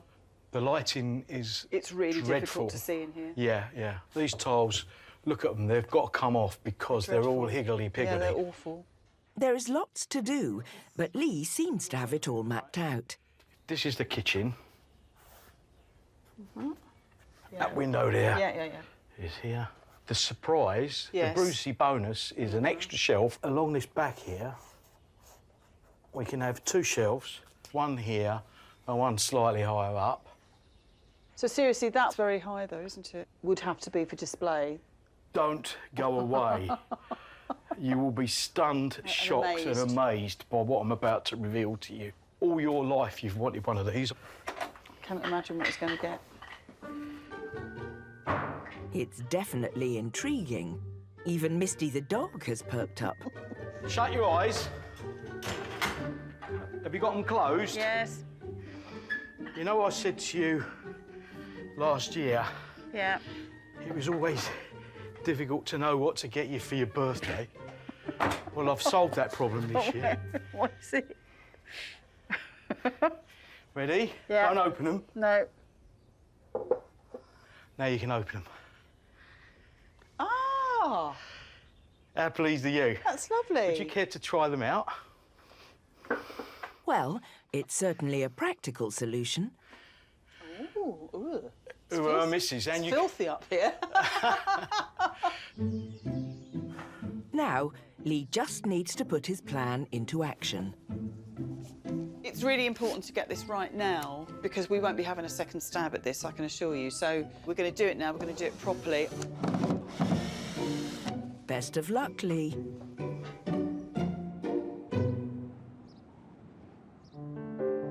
130 miles further north at Chateau de la Roche.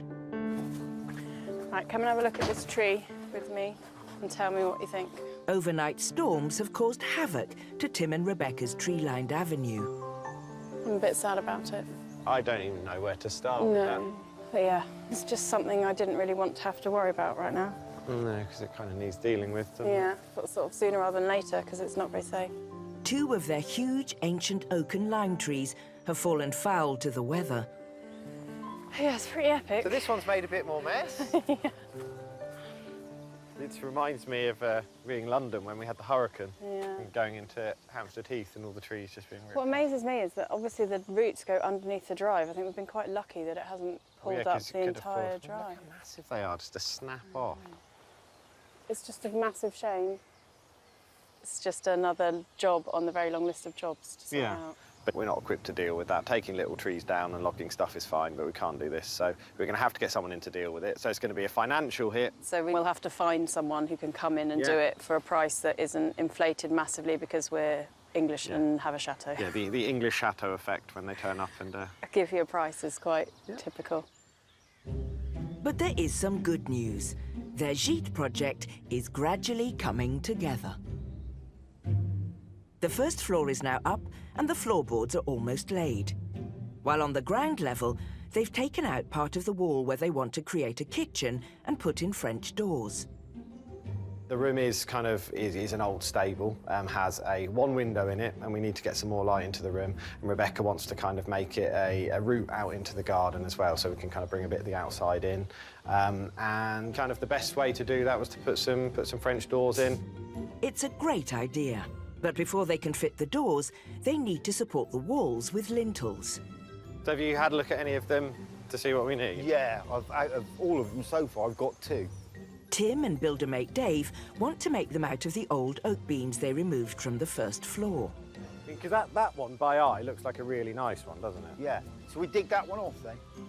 It's a smart move, as not only are they solid, but it won't cost them a penny. Oh, these ain't got any lighter, have they? No. They have chosen 2 of the best ones, but still have to cut them to size. OK, so I'm cutting it off at this end, then?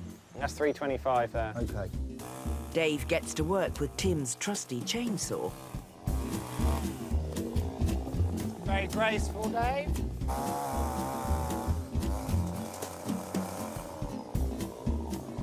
With the first lintel piece cut, it's now a matter of manoeuvring it into position. Chuck it up on the Hold middle. on, hold on. No, should we get it? Let's get it onto the beams first. And then we can both get on there. Right. Let's just hope they've got their measurements right. Probably going to be too big. What did we cut? 325? Yeah, it's going to be too big. Got a bit off it. Hey? I think so. We've cut it and brought it in, and then decided to actually check the measurement afterwards, which is standard. And, and it's ever so slightly too long, which is better than being too short. It looks like this job is going to take its time. 126. OK, so it's in the right place.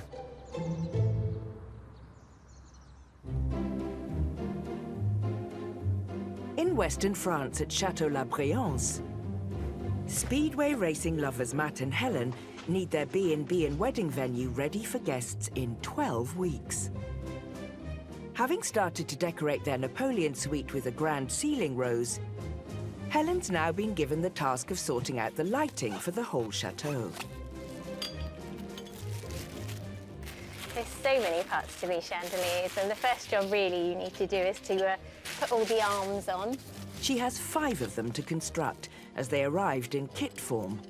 Having spent well over £1,000 on chandeliers, Helen feels she is best suited for the job. Matt is not hugely patient when it comes to putting together things, so it doesn't matter if it's a piece of garden equipment or a piece of furniture or something like this. He really hasn't got the patience for these sorts of things. Matt can never read the manual to things, and then he wonders why he doesn't understand why it won't work. The chandeliers are all part of the plan to give the chateau added grandeur. And they are not the only thing being put in for extra wow factor. Matt has put several large statement pieces of art in the entrance, hallway and dining room. The works are based on famous paintings, and some have been created by artist Connor, who's already starting another one on the first floor stairway.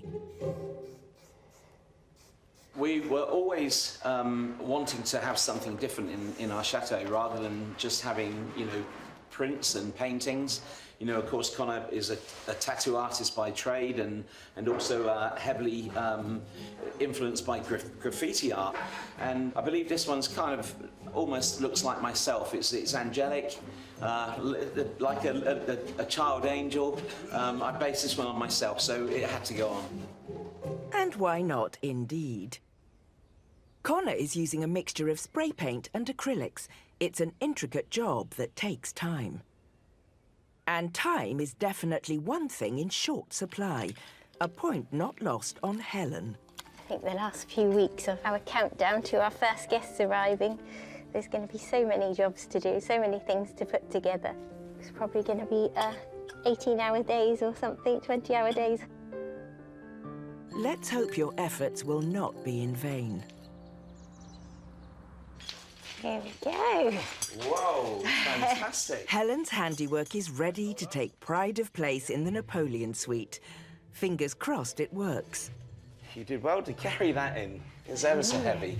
My arms are aching a little bit from yesterday. Right, I'm going to come up slowly. Right, I've got it from the bottom. No problem. Sit, right. Hips on. The moment of truth. There we go, big reveal. Whoa, fantastic. Like Blackpool illuminations. Looks beautiful, doesn't it? Yep. Brings out the gold. No, that is Versailles, isn't it? That looks fantastic. It's made such a difference to the ceiling completely. Progress is being made in the Napoleon suite, and some of the decorative touches in the chateau are coming together. It's amazing. Yeah, another one. Keeps pulling them out the bag. It does. But there are lots of bigger jobs to tackle before this place gets finished.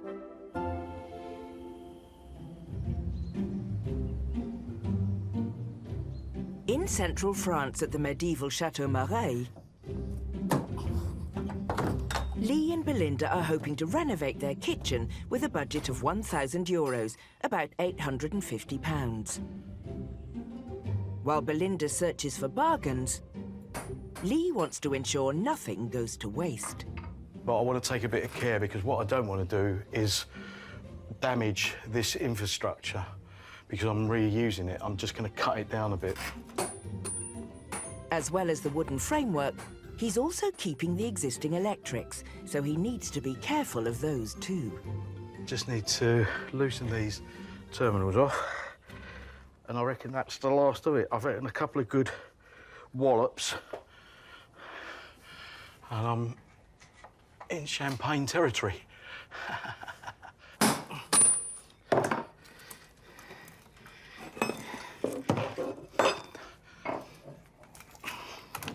Hey, Belinda. Yeah? Come and have a look.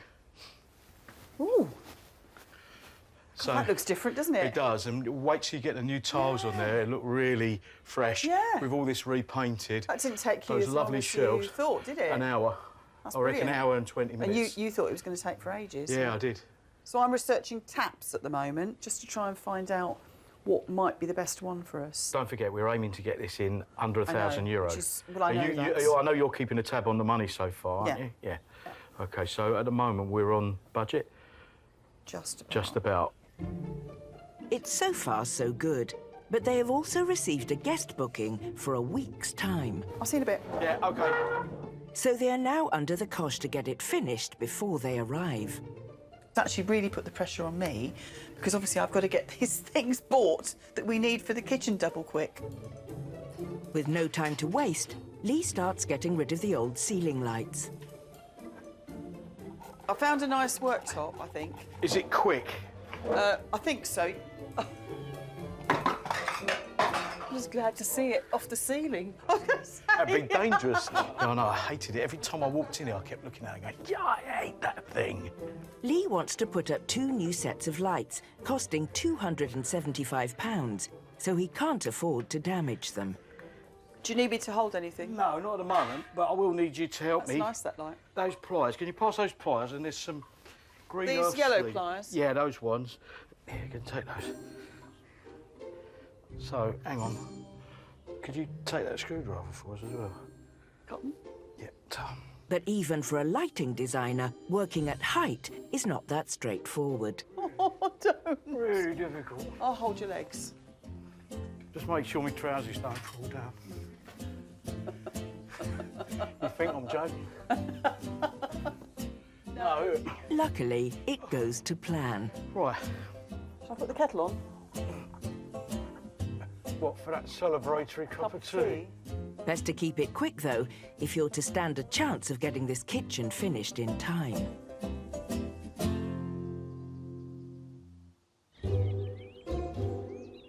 Just 45 miles down the road, Matt and Helen need to get the bedrooms ready before they welcome their first guests.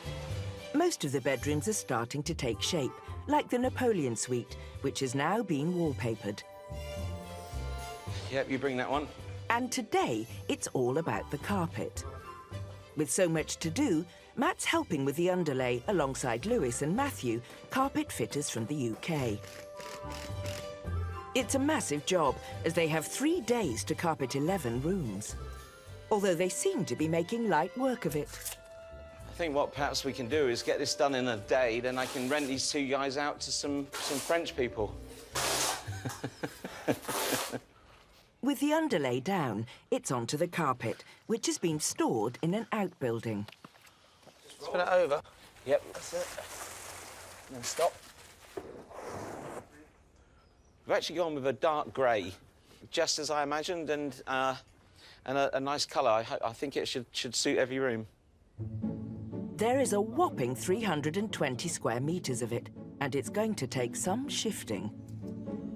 We're actually going to use the van. It makes it a little bit easier on our backs. Lovely job.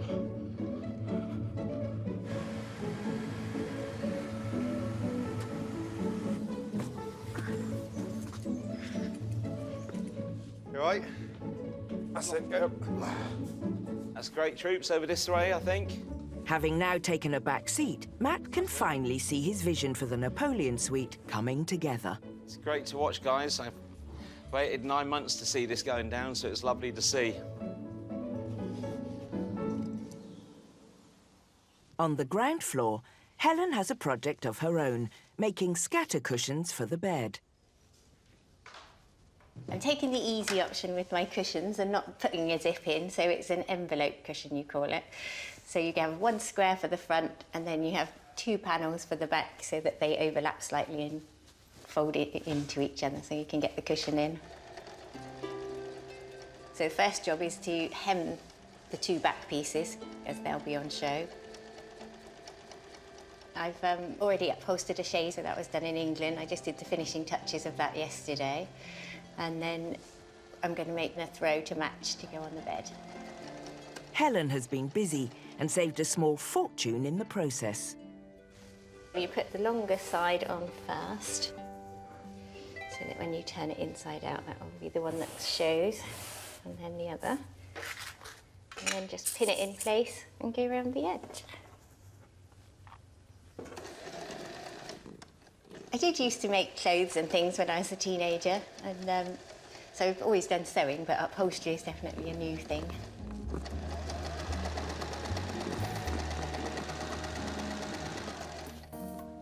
Right, so we just trim the corners off with a little triangle so that when we turn them inside out, you haven't got a bulky piece in each corner. Give them a good push so that they're nice and square.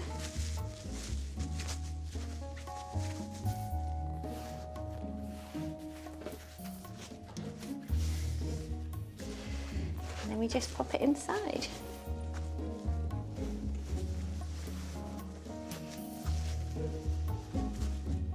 And there we have our finished cushion. Definitely not worth paying £15, £20 for a cushion in a shop. It's definitely a fantastic way to keep costs down, And with the carpet now laid, Wow, feel that. My goodness me. they're finally moving one step closer to finishing their first room. Yeah, it looks great. It does look good. Another job done, so just the boys have got another 10 more to do.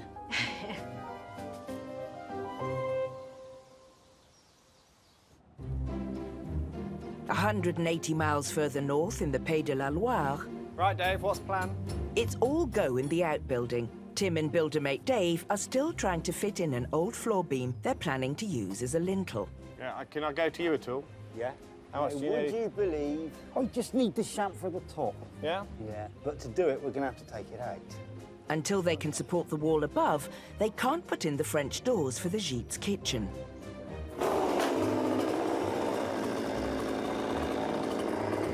Right. That's all it was, seriously. After 2 failed attempts, it's third time lucky. Right, let's just sit it on the column first. There we go. It's touching my end and your end, but not the middle now. But it's still not quite perfect.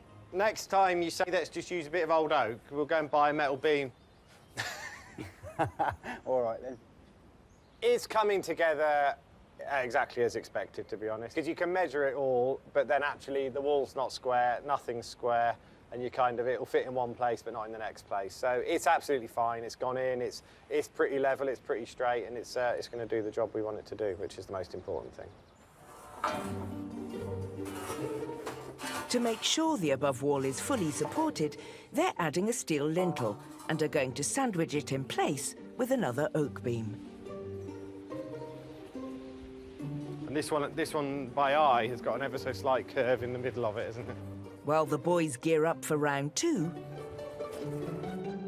in the chateau, Rebecca's gearing up for ways to decorate the gîte. One of the things that you just don't think about when you decide you're going to renovate an outbuilding and turn it into a gîte is that actually you have to furnish basically an entire house from scratch. So I'm trying to be a bit organised about it. It's all in the planning, and Rebecca knows exactly what she wants. So the inspiration for the gîte is kind of French farmhouse, so a bit more rustic than the chateau, but still very luxurious. A lot of the furniture in the chateau is quite dark wood and very chateau-y, whereas this is going to be a bit more pared back and more painted finishes and more kind of matte, natural finishes as well. She's already got her first project, a chaise longue she picked up for €50 or around £42. And she can't wait to get rid of the fabric. This is quite gross, this furniture. I think it must have lived in a kitchen or something, because it's a tiny bit greasy and there's a lot of crumbs down the back of it. So as I'm pulling the fabric off, the crumbs of someone else's life are falling onto my floor, which is a bit grim. Right. Rebecca is using varnish stripper on all the wooden parts to give that rustic look.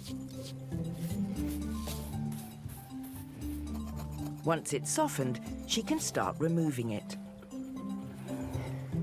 Yeah, I'm loving the way this is coming up. It's you can see the natural wood, and it just looks a lot nicer. And once I take this fabric off and place it with something a bit more linen-y, a bit more country, it's going to look lovely. I'm excited.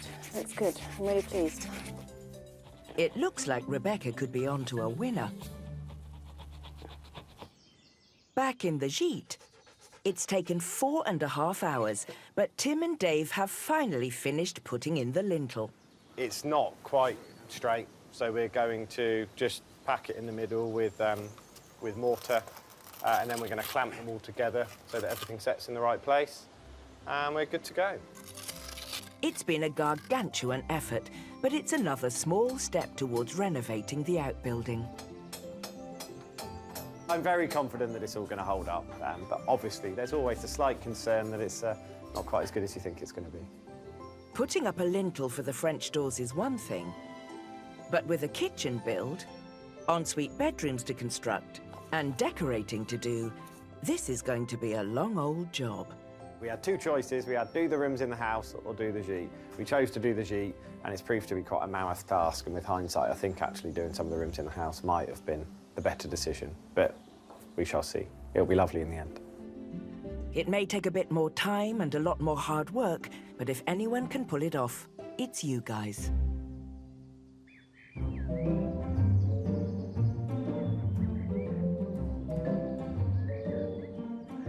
In central France, Right, I'm just clearing my work surface off now. Lee and Belinda are putting up lights in their new cut-price kitchen. Look at that, it's a thing of beauty, isn't it? It is actually, it's It's lovely. nice, it's not beautiful. bad, actually. And they seem to have left the most complex one until last. The problem with getting this up is it weighs quite a bit. It's an odd shape, and I've got to hold this, get the cables into those holes there, and screw it down and then offer it up, all with just two hands. So what Belinda's come up with is an ingenious death trap that we can put a ladder here with a chair on top that will support the weight of the light, so I'm not in any danger. And that gives me a free pair of hands to wire it in. Oh, ow. It's quite lightweight. This could be interesting. Right. It can only go one of two ways. Are we really seriously doing this? Right. There's no turning back now, Lee. Your new Christmas present. Ah! See what I mean? Yes! Even Belinda's surprise gift is being given a new purpose. This is mad. Do you know, up there for thinking, that's not bad, is it? Yeah. Books? No, okay, yeah, books now. Let's do the book thing now. Or, even better, this wooden bread bin. Oh, we're getting there. We're getting there. I think 3 Jamie Olivers and a Paul Bocuse, and we've done it. It's not the most conventional method of putting up a light. It's time to unveil this work of art. But if Lee manages to support it so he can attach it to the ceiling, it will have paid off. I need about 6 inches of cookbooks. Right. Even one of those? One of those is better. Yeah, because they're plastic. If it falls over, it won't break, and no one's going to get hurt. This is sheer madness. Oh, mon Dieu! Perfect. Mon Dieu, Belinda! We've done it. I think we've cracked it. Let's just hope he can now fix it without any problems. Well, I hope it all works after this. Oh, very scary. Right. Thank you. After adding the bulbs, both new lights are finally up, so it's time to test them out. Ready? Yeah. Steady. Yeah. Oh, look! That's really useful lighting now, isn't it? Because you can angle those, obviously, where you need them. And that's lovely. That really looks nice. Love the colour. Lovely. Good job, Lee. You'll be really pleased. Relieved. That's lovely. But with new guests due to arrive in a week, there's a whole host of other jobs that need doing. There's loads more to do, and actually what we really do need to dash off and do is order the worktop, the sink and the taps, because there's a lead time on those and we need to get those ordered if we're to get this kitchen finished in time. Looks like this project could be going down to the wire. 45 miles down the road, Matt and Helen are busy transforming their 38-room chateau into a luxurious B&B. Let me move it across. With all the carpet laid, they are eager to finish off the Napoleon suite. If I lift, I want you to line it up. Starting with reattaching the bedroom door. Okay? Ready? Yeah. How you doing? Yeah, that looks pretty good. Oh, oh, oh. Hey, nope. No, off. On 1 and off on 2. The door needs lifting onto the hinges, but it's proving to be anything but straightforward. Oh, brilliant. Let's see if we can do it by myself. How are we doing? Stop there. Okay. It's not far out, is it? No, that's acceptable.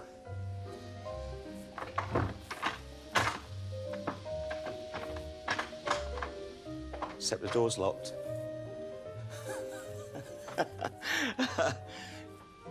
Oh, no. Except the door's locked. Where's the key? Not a clue. Well. Oh, there we go. Jeez, that was a little bit... Just needed a bit of brute force, that was all. My goodness me, that was a panic. Crisis averted, they can finally start dressing the room.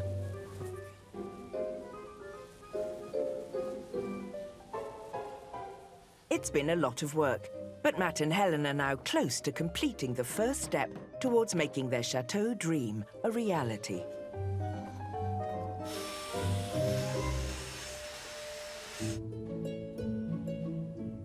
Just 6 weeks ago, this space was in a state. Now, it's been transformed into an elegant and grand guest suite.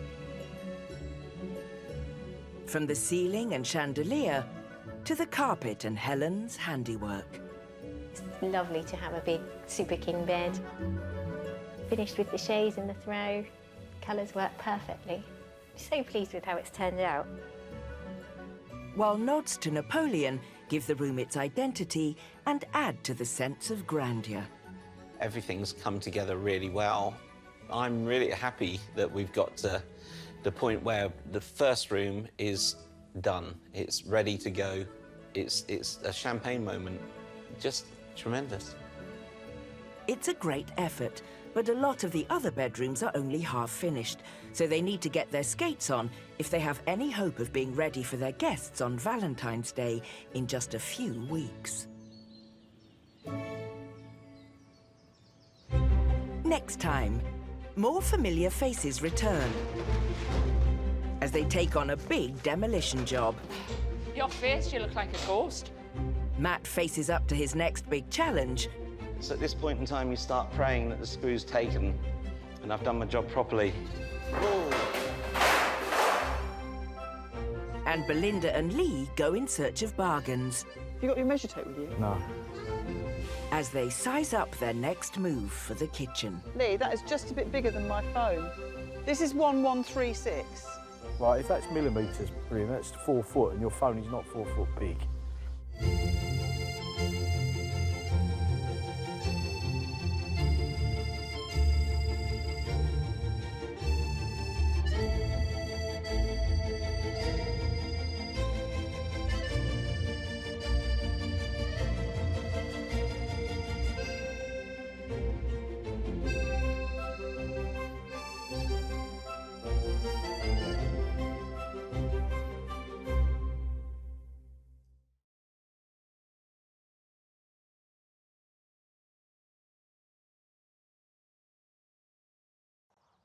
Across France, there are thousands of beautiful chateaux, many forgotten and abandoned. Now they're being brought back to life. That's it. By adventurous Brits. They're taking on the challenge. It does scare the life out of me. To transform these once unloved buildings. Yeah. Oh, God, that's bright. It's just lovely. Into incredible homes. Thank you. It was a French one. And businesses. Let's hope they all like haggis. There'll be triumphs. Shall I wear this one tonight? And setbacks. We won't be having a second stab at this, I can assure you. But however hard the going gets, those who've made the move get to live the dream as custodians of their very own castle. Today, familiar faces Timber. take on a big demolition job. Your face, you look like a ghost. At this chateau, there's plans to create an armory. So at this point in time, you start praying that the screw's taken and I've done my job properly. But these owners may have a battle on their hands to complete the job. And this couple are unprepared for a shopping trip. You got your measure tape with you? No. Leading to a muddle with their measurements. Lee, that is just a bit bigger than my phone. This is 1136. Right, if that's millimetres, brilliant, that's 4 foot, and your phone is not 4 foot big.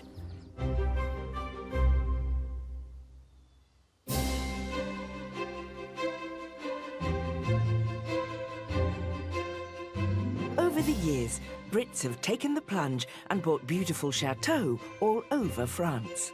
But when you're just starting out, renovations can be daunting, and lots of hard work and positivity is needed to get your dream chateau up and running. Speedway racing owners Matt and Helen snapped up the impressive 38-room Chateau La Briance 7 months ago for £476,000. We are living in something that we could never have dreamt to have been living in, and we do pinch ourselves. Really excited to have people come and stay and see it. Located in central France, near Limoges, the Speedway-mad couple have builders working flat out as they're opening as a high-end B&B in just 8 weeks' time. So far, it's been a bit of a struggle. It's what? It's not going in. What the? It's pushing it down. But the DIY novices have now finished their first room, a grand family suite named after Napoleon. We want someone to have that wow factor so that they turn up and they see the chateau and literally go, wow. Today, Matt and Helen are turning their attention to the southeastern turret. So, the day you've been looking forward to. Put your shields up. They're transforming it into a medieval armory-themed reception room. The reason that we decided to call this the Armory is because it has real presence, this room, and we just felt that we wanted to keep the history, keep the feel of the place. Of course, you know, you couldn't have an armory without having some shields up.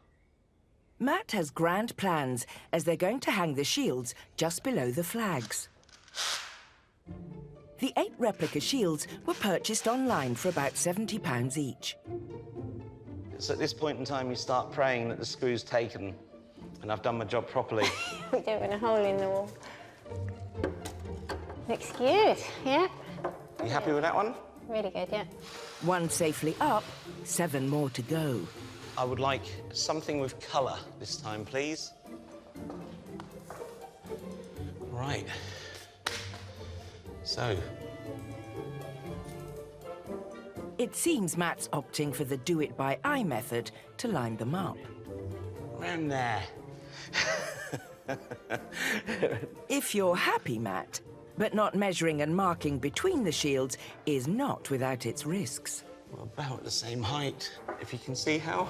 Yeah, it's hard to tell without the point on that one, isn't it? But, It is, but kind of in the same place. Down slightly, I think. Yep. Yep. Whee.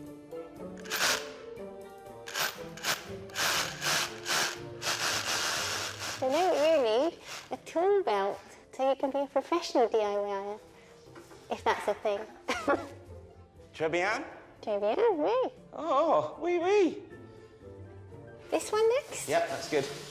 In medieval times, most chateaux in France had an armory, a place where they stored weapons to fight the enemy. Is it longer than the others? But by the 18th century, many became rooms purely to show off the owner's collections. I do like this shield. It's got a little bit of sparkle in this one. It's got to be my favourite.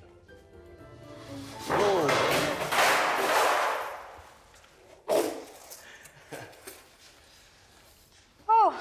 I was expecting you to catch that one. You didn't, I don't know if a piece has fallen off. A piece? Well, it's good. It's now officially seen battle, hasn't it? So, you know, we were looking for authentic pieces. We can safely say that this one has fallen from a great height.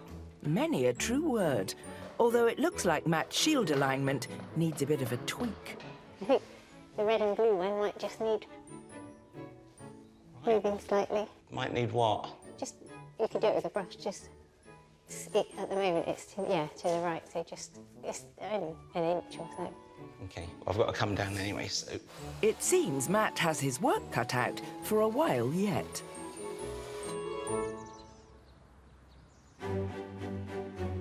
"45 miles to the north sits the fairy tale 15th century Chateau Marais. Ooh! Originally from South London, Belinda, a former commercial director, and Lee, a lighting designer, bought their chateau in 2015 for £378,000. One of the reasons we fell in love with it, it's an honest building. In other words, it was built as a medieval fortress. It was a working fortress. And what I particularly like what we've done is we've turned it into a home. We feel very much that we are custodians. It's lovely, but it does have its responsibilities. Located 40 miles from Limoges in central France, it's been transformed by the couple into a B&B. And an events venue. Madame et monsieur, s'il vous plaît, mange. Belinda and Lee are using the quieter winter months as an opportunity to refurbish their kitchen. They've already made a start. There you go. But an important job is replacing the old wooden shelving. Along this back here, we can have 2 shelves, one here and one slightly higher up.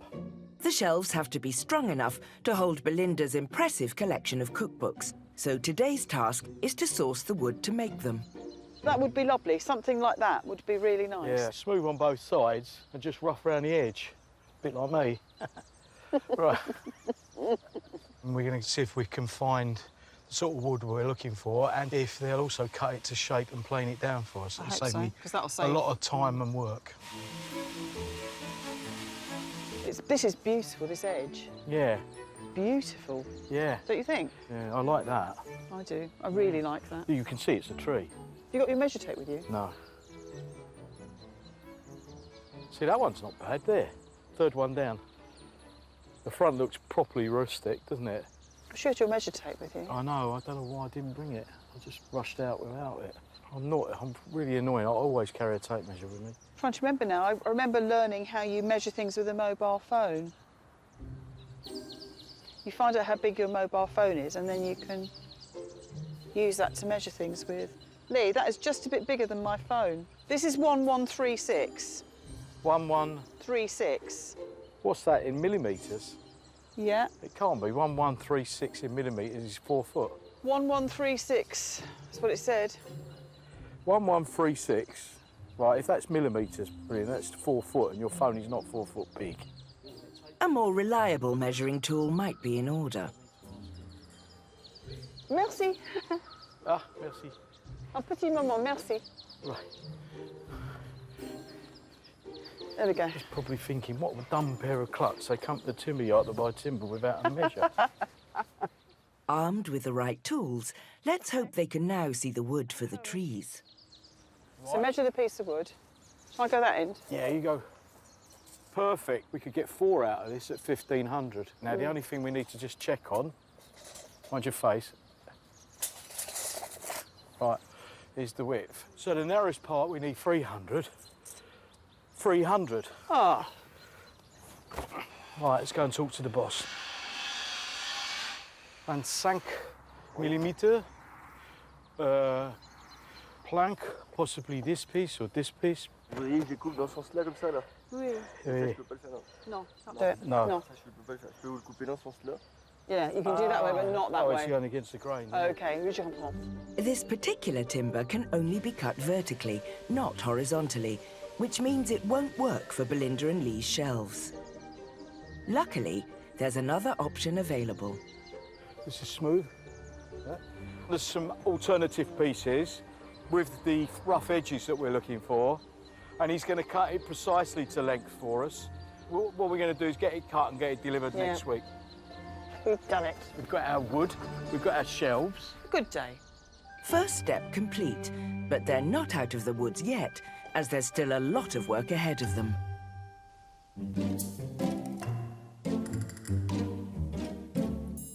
This is the charming 17th century Chateau de Sauget, home to Donna, originally from County Durham, and her Scottish-born husband, former construction director, Paul.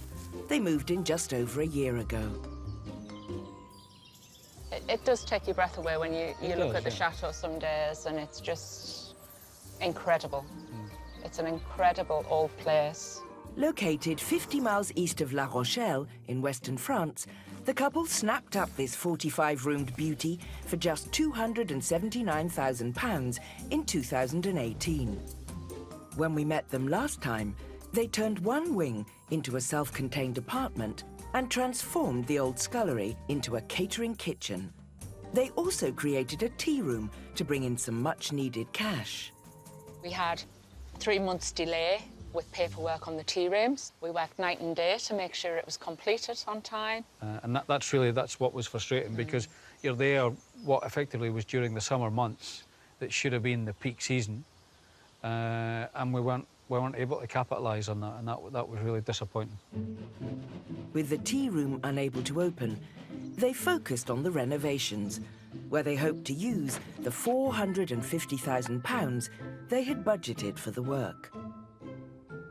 We had a very detailed original budget for the work, but we never, at the time that we had that budget, we never had all that money available to us.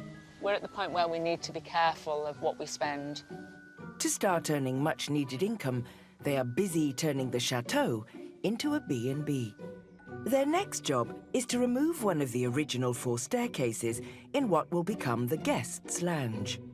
We need to remove this wall and this staircase so we can regain this area for the living space, but it's more a controlled demolition than anything more significant. I'll have the heavy end and Donna can have the less heavy end. I had the bit of finesse on the demolition, don't I? I'm not sure that's strictly true. However they divvy it up, they can't afford builders, so this tricky task lies entirely in their hands. First job is the delicate matter of removing the cornice. We need to try and save the cornice that we have, because it would be very difficult to try and replace that. Reusing the cornice is a good idea and will help to keep down costs. Ah, there we go. It's gone. Have you got that?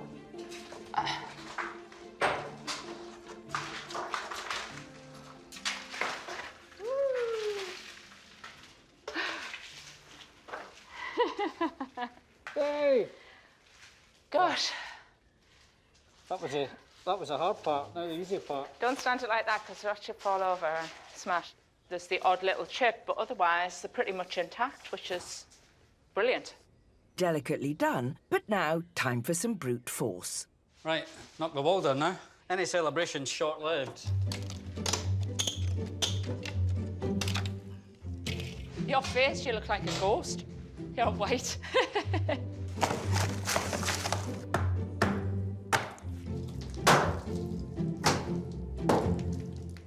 Sometimes you can work for a week and you don't feel you're getting anywhere. That doesn't look any different. But on a day where you demolish something, it's immediate.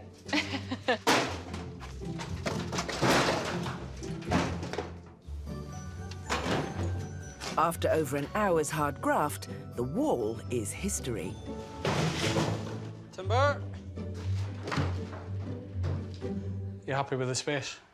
Yeah, it's made a huge difference to the room, isn't it? Yeah? Yeah. A great start. Now there's just the small matter of tackling that staircase.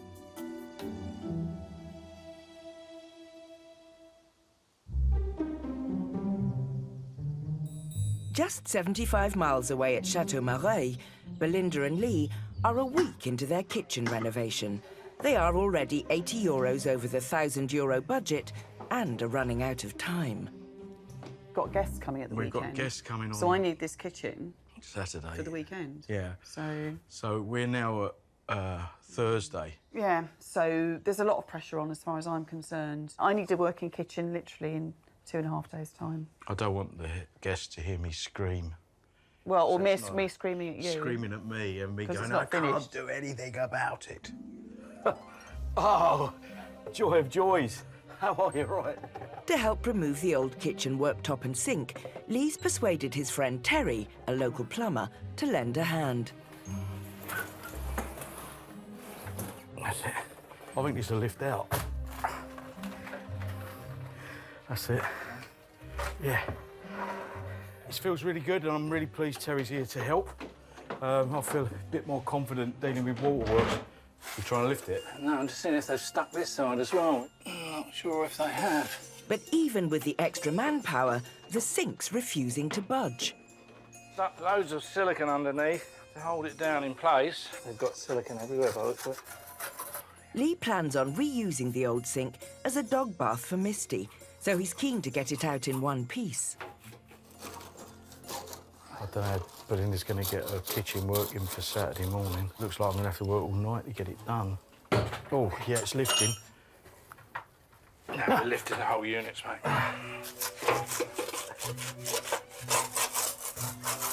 This is classic Chateau DIY. You don't know what the people before you have put in or botched in, and so what seems like a simple job to start with actually becomes much more complicated and more time-consuming, and that's the problem here.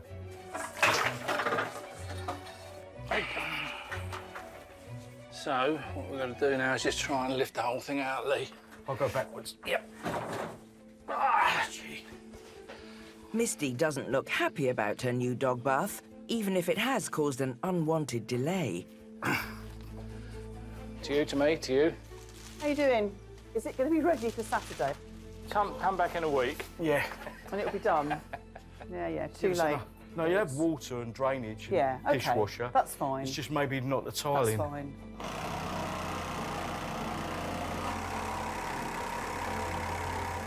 After a slow start, Lee and Terry have picked up the pace. And after a tough few hours of fitting and replumbing, the new £200 sink is finally ready to be sunk. Perfect. Perfectamundo. Yeah, we've got to be happy with that. That looks really nice. Doesn't it? The sink looks exactly the same colour as the worktop. Yeah. Looks fabulous. Thank you. It's a great job. Oh, Thank you, Terry. Hey. The dog bath is in the barn. needs a good scrub, that dog bath. Well, same as the dog. With guests due to arrive in a few days, Misty's bath can wait. Let's get the kitchen up and running first.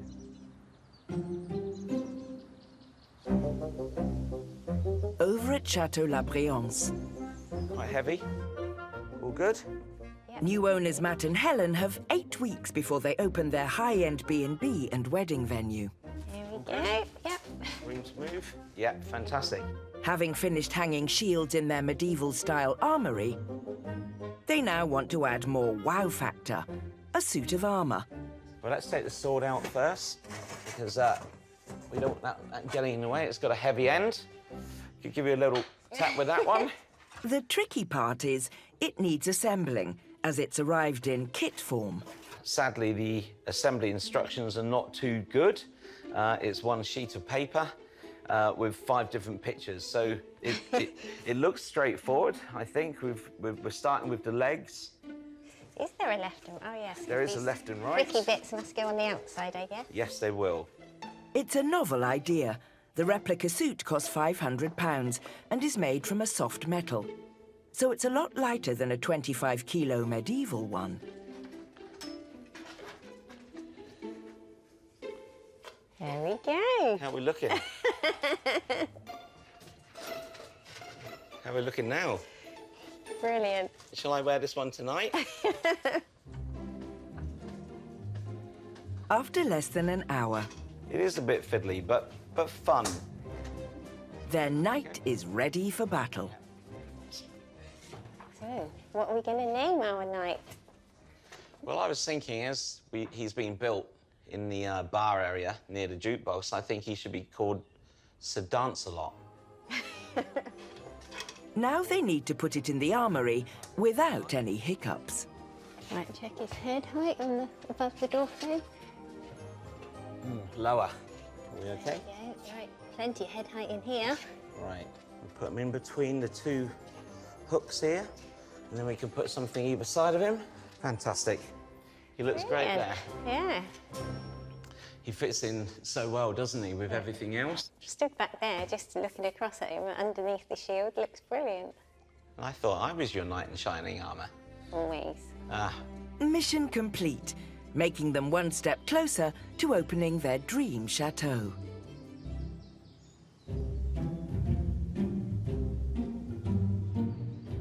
At Chateau de Sorgé, Donna and Paul are continuing to free up space in their salon. They've already demolished the internal wall, so now it's time to take out the unwanted staircase. Got it? Starting by separating it from its supports. I think the staircase itself is going to be relatively heavy for 2 of us to manage. So I think when we'll put a brace on the back end, Just hopefully when it does drop, it'll drop onto the brace. Yeah. See the weight and then See what it's like. hatch a plan as to how we can lower it. Okay. The staircase weighs around 450 pounds, so the last thing they want is it falling on top of them. Just as a precaution, we'll stick this prop here. Good idea to have something to help hold it in place. Can I just ring, make sure your insurance is in order? Paul has to prise the side of the stairs that's holding the steps in place, away from the wall and the joists. It's coming all the way through here. Right, what we do? So I think what we do, we pull this corner both out and towards us here, then it should gently fall Gently. 2 inches Okay. and onto the ladders. And then if it does, we'll worry about it then. If it doesn't, we'll rethink it. Okay. Right? And twat.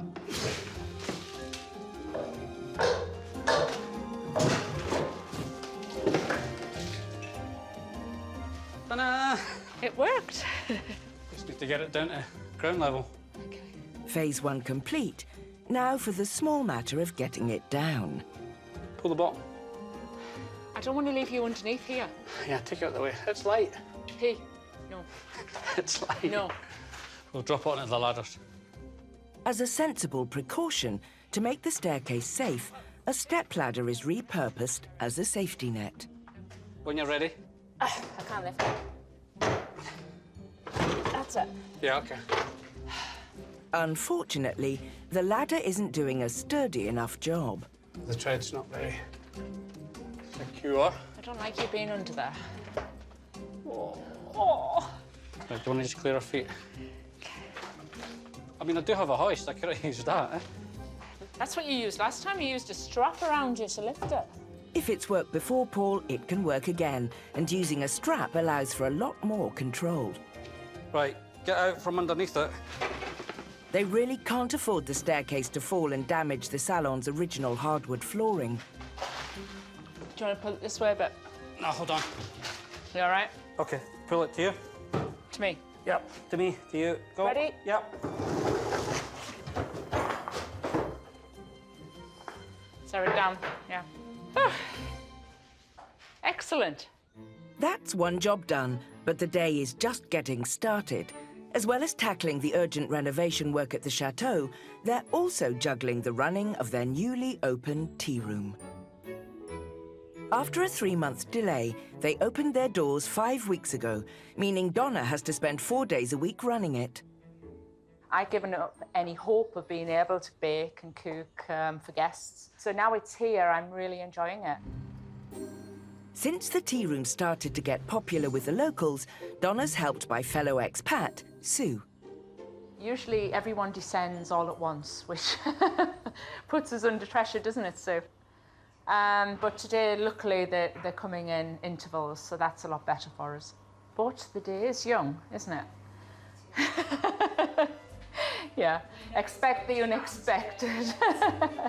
The tea room needs to bring in much-needed cash fast in order to help Donna and Paul fund the chateau's renovations. Let's hope the customers start arriving soon.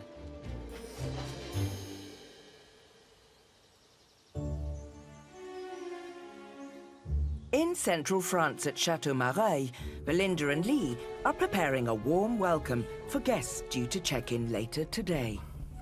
Just keep this ticking Yeah. all day long. It'll be warm enough in here. A thin one. The lounge is looking cosy, but the kitchen is far from finished. The shelves they ordered haven't arrived, and Belinda's library of cookbooks is taking over the kitchen. Right. What you've got is you've got a working worktop. Right. The work surface is water resistant and has been sealed, as you can see. OK, so I can if you use splash it, the kitchen. don't worry it's fine. about it, yeah. The sockets are all electrically safe. We just need to be straight, basically. So the idea of them arriving, and this is still in chaos. I mean, looking at this is terrible. Yeah, I know, I totally get that. I'm totally with you on that. So the kitchen is not the state I hoped it would be at this point in time. What I would have liked to have had is all the wall behind me tiled, and it would have been nice to have had the shelves in, but it is what it is, and we have to make do amend, will which deal is with it, this is chateau life. You know, nothing runs smoothly, nothing ever does. They best get busy, as there's only a few hours until the guests arrive. Done. I'm missing a knife. This is very annoying. I do need a kitchen so badly because I very much like to offer, particularly the French visitors, and they are French, I like to offer them a cooked breakfast, so a sort of English breakfast. So scrambled eggs, bacon, tomatoes, toast, and they really love it. So if I offer it, they always accept it. And with a hearty breakfast comes plenty of washing up. So a working dishwasher is a must. Now, this came out, so it must go back. But I can't remember how it came out. Hello? Hello? Sorry. Can you hear me, Mother? What goes in must come out.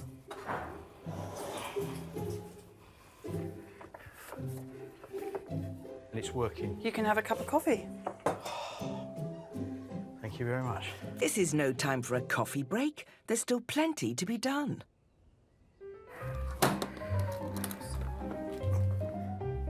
We're nearly finished with this. We're nearly done. I don't realise how heavy they are. Oh. No, we don't need the ladder in here.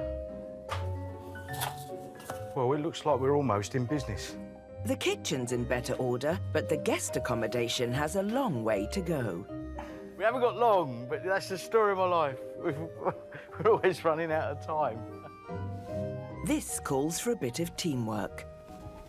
That way, that way. I know, I'm just flipping it over. Yeah, look. Which way did I have it? Don't, Lee. Or maybe not. I do think the beautiful bed is worthwhile focusing attention on. I think we've done what we set out to, which is pretty good, actually. The kitchen's tidy, it's functional, it's cleaned. Mm-hmm. The bedrooms are clean, dusted, spick and span, yeah, bathrooms polished, bed Yeah. changed. I think we're done. Well done. Even without the new shelves, the guests are sure to be happy. And when the kitchen is finally finished, it'll be well worth the wait. At Chateau La Briance, Matt and Helen are soldiering through their renovation work with less than 2 months to go before they launch their high-end B&B and wedding venue. With the Armory complete, they now want to address the chateau's grand entrance by building 2 specially commissioned cannons to keep in with their Armory theme. Right. We always had this thought of having cannons at the front of the chateau. And the idea is, when anyone arrives, they will see these glorious-looking, shiny cannons being made expertly back home in the hall. And obviously, if you're a friend, you're allowed in. If you're a foe, we'll blast you out the gate as quickly as you came in. So we've got 2 different colours on the Outside rim of the... on the metal rim. So I think that he's made that easy for us to see which one's which by colour coding them from silver to black. The bespoke cannons have come in parts, so it's another assembly job. What we've got now is the base of the cannon, which we've got 2 in here. They've been packaged beautifully. So let's bring around. At a cost of around £1,000 each, they can't afford to make mistakes. We turn her up the other way, I would think. First, the wheels need attaching to the base. Have we got screws or...? I hope so. I'll check. Yeah, no problem. But it seems the instructions are missing. Just check there's nothing else in here. There's still no screws there, is there? There must be some sort of something that goes through there, chap. All right.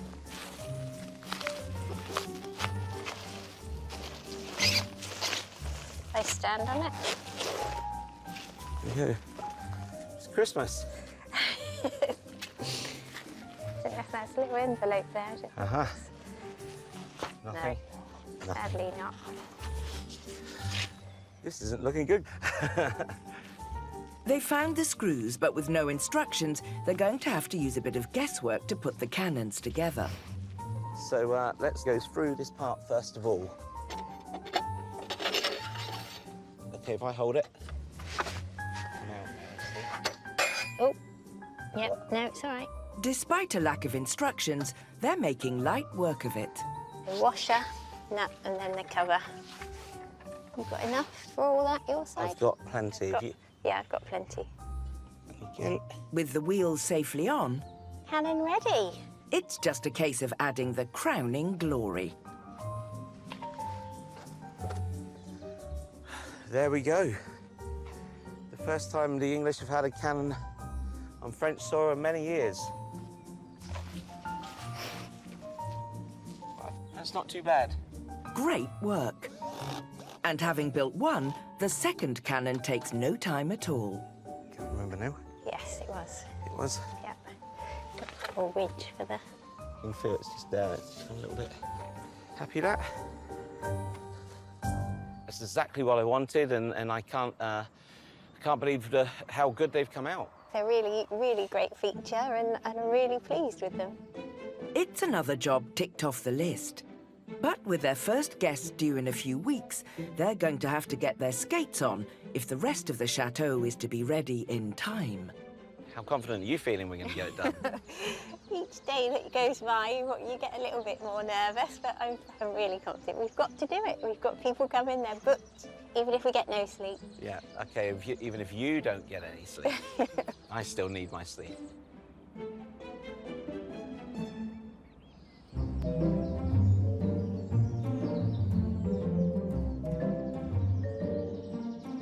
At Chateau de Sorgé, the staircase has been completely removed from Donna and Paul's salon, but this job has created another on the first floor. Paul and Donna want to utilize the space where the old staircase was to create an ensuite bathroom for one of their guest bedrooms.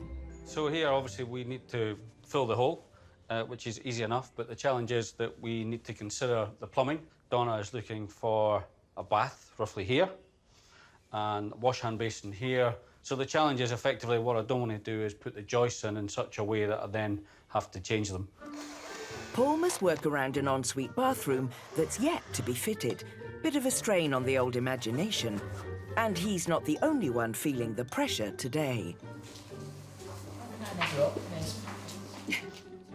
Donna has been graced with an influx of new customers at the tea room, and she wants to make a good impression. I still get quite nervous because I want them to have such a nice experience, and I want it, you know, all to be quite perfect. With a huge amount riding on the success of the tea room, it's certainly a job that requires a lot of hard work. I never like people to wait too long. You know, I mean, we do explain everything's made fresh, you know, but at the same time, I always like people to be served within a, you know, a set period of time. So I always kind of pressurize myself. Wow. Fingers crossed that the locals' taste buds are tickled. On the bottom level, we've got cream cheese and salmon bites. Thank you. Before I am there. That's good. Please enjoy. Thank you. Very much. There you go. Customers happy, time to check up on Paul, who's found a novel way of testing the weight-bearing capacity on his newly secured joists. Seems secure. Hi. Just thought I'd come and see how you're getting on. Yeah, well, it took a bit of time to resin anchor. To stabilise it, yeah. No, just you have to use the epoxy just so it saves cutting out the joists. I just feel this is a really important room because everybody is going to see this room and the entry. So I really want it to be really welcoming and authentic looking and... How are you getting on next door? Yeah, everybody's served and happy and yeah. Is there any surplus? No. No? OK, I'll get back to my kitchen. Is that it? The inspection done then, is it? Yeah. It's really nice to see the joists going in and, yeah, I was frightened in case he had his feet up, you know, watching the TV. Relaxation time may be a while away yet, as there's work still to be done. It's early days, but the tea room is proving a hit with its customers. It was lovely. Whole thing was lovely. Lovely tea room. The cakes were amazing. It was just lovely. We'll definitely be back. It's such a lovely, comfortable surroundings to sit in for your cream tea or your meal. And we're coming back next week. Yep, back again. They're putting their heart and soul into it, so hats off to them. Everyone's gone away extremely happy and full, which is good. So yeah, it's been a very good day. All their hard work is really starting to pay off.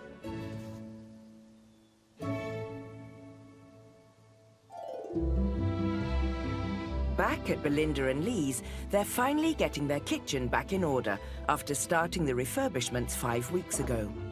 Lee has even added a personal touch by designing their very own Chateau Marais kitchen tiles.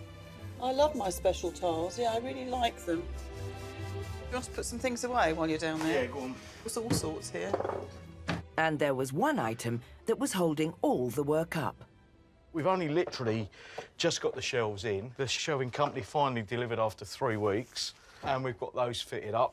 We've been living with this kitchen with stuff all over the tables and chairs. We couldn't use it, and it's been driving Belinda nuts, and Belinda's been driving me nuts to get it done. We've got a party of 6 people coming for dinner tonight, so we've got a few hours, and Belinda hasn't started cooking. The thing is, if a kitchen's not efficient to work in, it just slows you down. It's very frustrating. So it's just got to be right. And at the moment, it really isn't, Lee. With a gourmet dinner for 6 due to be served in a few hours, Belinda needs a working kitchen pronto. Why don't we put the books first? Oh, what about the curtains? Oh, yes, curtains. Last time I saw one of the curtains, it was heading off to one of the bathrooms in the cat's mouth. I'm amazed they're not shredded, actually, Lee. Manage all right. I'll tell you what, I can do 1 foot either side of the microwave. Interesting. Don't try this at home. Sorry, Elvis. Be careful, Belinda. Very vulnerable Who position. this? I'm moving. Hold on. Oh, you couldn't write this stuff, could you? If someone had said to me when I was a kid that when you're older, you're going to be living in a chateau, straddling a microwave, putting a curtain up, I wouldn't have believed them. Oh, well, there you go. Curtains up, next job is to tackle Belinda's 200-strong library of cookbooks. So I was going to put all these big ones down here, like this. So you see, these 2 are not the same author as those 2. OK. Those 6, so can all go there. Time may be of the essence, but Belinda's not cutting corners when it comes to displaying her collection. That's Tender. I've got another one. Oh, there's Tender Volume 2. See, that should go before that one. Do you see what I mean? And that's the number 4 there. 1, 2, 3. How many? Yeah, that's fine. 4. These can go next. Oh, thank goodness. Oh, for goodness. And with Belinda's beloved library, Lee's leaving nothing to chance. This should be all right. I've literally hung on that myself, and I'm not insubstantial in weight, you know, and it actually held up to my weight, so a few books should be all right. How are we doing for time as well? Oh, don't even ask, please, anyway. I need to have started a long time ago. So I'm literally changing the menu in my head as we speak for something very fast that I can do at the last minute. Then you best crack on with those finishing touches, or you'll have some hungry guests on your hands. Hey, this doesn't look bad, you know. It's all right. It does look all right. Before, Belinda and Lee's kitchen was tired and quite literally falling apart. Now, it's been given a new lease of life and plenty of space to cook for the chateau's guests. The natural oak shelves complement the medieval style of the building and showcase Belinda's carefully arranged recipe books beautifully. And the tired lighting has been replaced with modern fittings. I'm really pleased, Yeah. actually. I didn't think for 1 minute that we would get all the books on the shelves. It doesn't look too different, actually, but it's really smartened up that corner. Yeah. I'm giving it utility, which it didn't really have before. Do you like it, Misty? What do you think? I love it. I think we've even got the seal of approval from Misty the dog. And with everyone agreeing it's a job well done, Belinda can finally get busy cooking up a storm for this evening's guests. There go your trousers. Belinda and Lee have got even bigger plans for the coming year. They want to complete their kitchen's transformation by making it even more user-friendly. And they have a very busy event season planned. Belinda. Oh. Cheers. Cheers. Oh, this is chateau life, isn't it? This is what you imagine it would be like all the time. Yes. But it's not, is it? It's not. It's far from it. This is a rare occurrence. Cheers. It may be a rare occurrence, but certainly well-deserved.